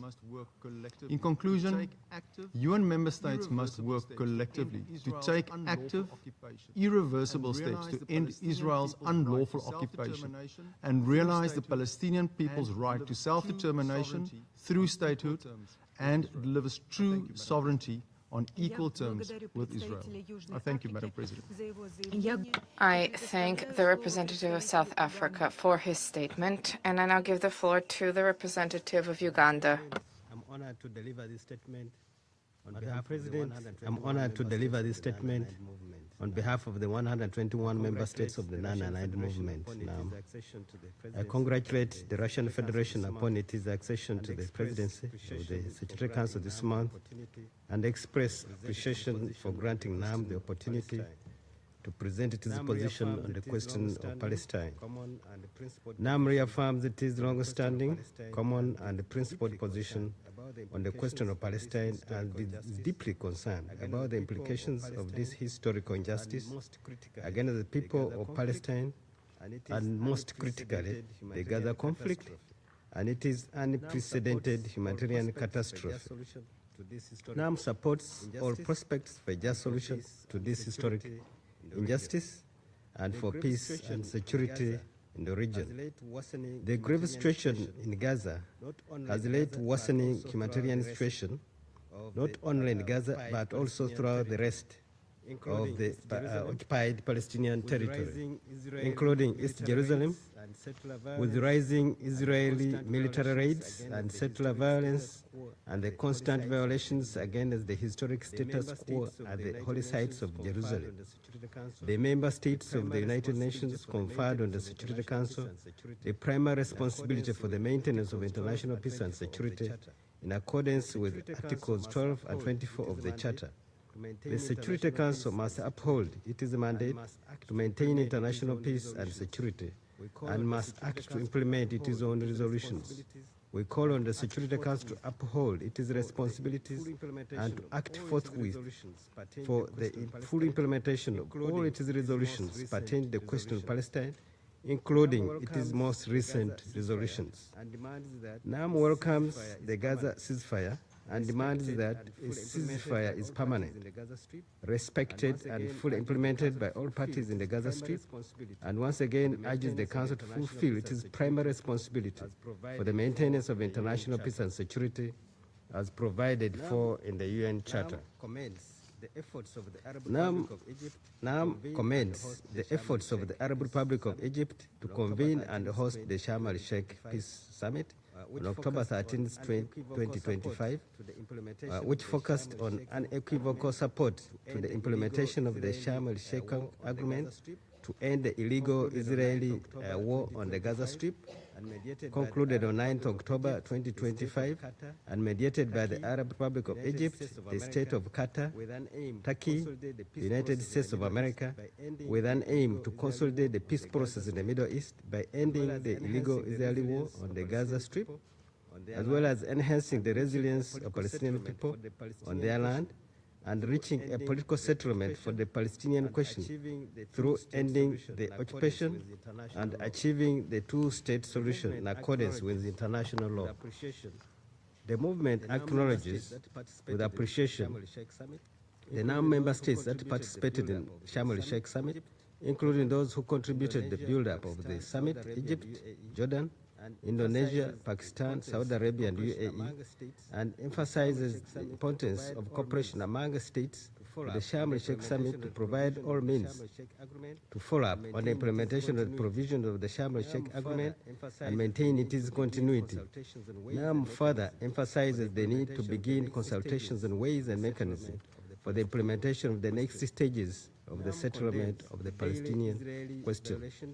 NAM condemns the daily Israeli violations of the cessation of hostilities announcement since its entry into force on 27 November 2024 by committing thousands of aerial and territorial violations against Lebanon and launching raids claiming the lives and wounding hundreds of victims. NAM condemns the continued Israeli occupation of 5 border positions in southern Lebanon, in addition to the establishment of 2 so-called buffer zones within the Lebanese territory, which prevents the full deployment of the Lebanese army south of the Litani River and the return of civilian lands, and restricts the freedom of movement of UNIFIL peacekeepers and deny their access to some of their border positions, which constitutes a flagrant violation of Lebanon's sovereignty and Resolution 1701 of 2006, and a blatant breach of the cessation of hostilities announcement. NAM calls on the Security Council to assume its responsibilities and to force Israel to withdraw from all Lebanese occupied territories immediately, fully and unconditionally, and to release all Lebanese held captives by Israel. NAM stresses that establishing peace in the Middle East requires Israel's withdrawal from all occupied Arab territories, including the occupied Syrian Arab Golan, and implementing relevant UN resolutions, most notably Security Council Resolutions 242 of 1967, 338 of 1973, and 497 of 1981, which reaffirmed that the acquisition of territory by force is inadmissible in accordance with the Charter of the United Nations and the principles of international law, and that the Israeli decision to impose its laws, jurisdiction, and administration in the occupied Golan is null and void and without international legal effect.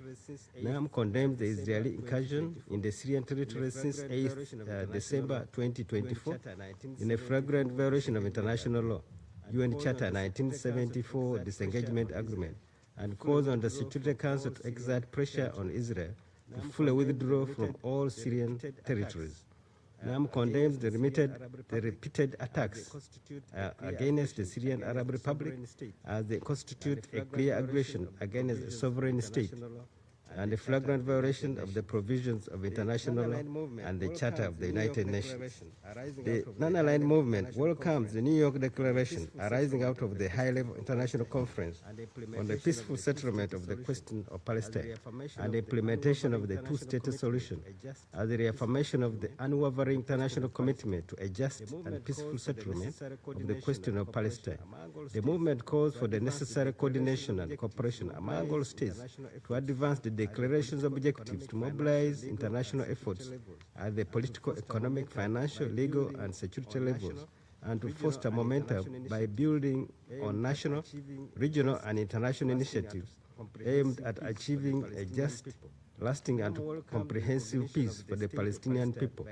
NAM welcomes the recognition of the state of Palestine by a majority of countries and calls on the United Nations Security Council to urgently recommend the admission of Palestine as a full member of the United Nations in respect of the right of the Palestinian people to self-determination and the relevant United Nations resolutions as a bold and long overdue commitment to long-lasting peace in the Middle East. Now member states once again reiterate their call for the continued provision of the needed humanitarian and socio-economic assistance to the Palestinian people, including Palestinian refugees. The movement reaffirmed the continued indispensable responsibility of the United Nations Relief and Works Agency for the Palestine Refugees in the Near East, UNRWA, along with other United Nations agencies and international organizations in the provision of urgently needed humanitarian assistance in line with international standards, and urges the international community to support the agency in all ways, including with sufficient and predictable funding. NAM rejects all attempts by Israel to weaponize humanitarian assistance and undermine UNRWA by creating illegal parallel agencies as a threat to multilateralism and the UN General Assembly mandate to provide humanitarian assistance. To conclude, Madam Chair, the movement seizes this opportunity to reiterate its call for collective international efforts to uphold international law, to bring an end to the historic and grave injustice against the Palestinian people. Now, member states reaffirm their commitment to promoting a just, lasting, comprehensive, and peaceful solution to the question of Palestine in all its aspects, including for the plight of the Palestinian refugees, and reaffirm their support for the Palestinian people in their struggle to achieve justice and fulfill their inalienable rights and legitimate national aspirations, including to self-determination, freedom and independence in their sovereign and independent state of Palestine, with East Jerusalem as its capital. NAM calls on all member states to uphold the obligations in accordance with international law, the relevant resolutions and the rulings of the International Court of Justice, ICJ, and to undertake tangible actions, including urgent measures of accountability, to bring an end to this prolonged and tragic injustice, to end illegal Israeli occupation, and to assist the Palestinian people to finally realize their rights. Thank you, I thank the representative of Uganda for his statement. There are still a number of speakers remaining on my list for this meeting. I intend, with the concurrence of members of the Council, to suspend the meeting until Monday, 27 October, 10 a.m. The meeting is suspended.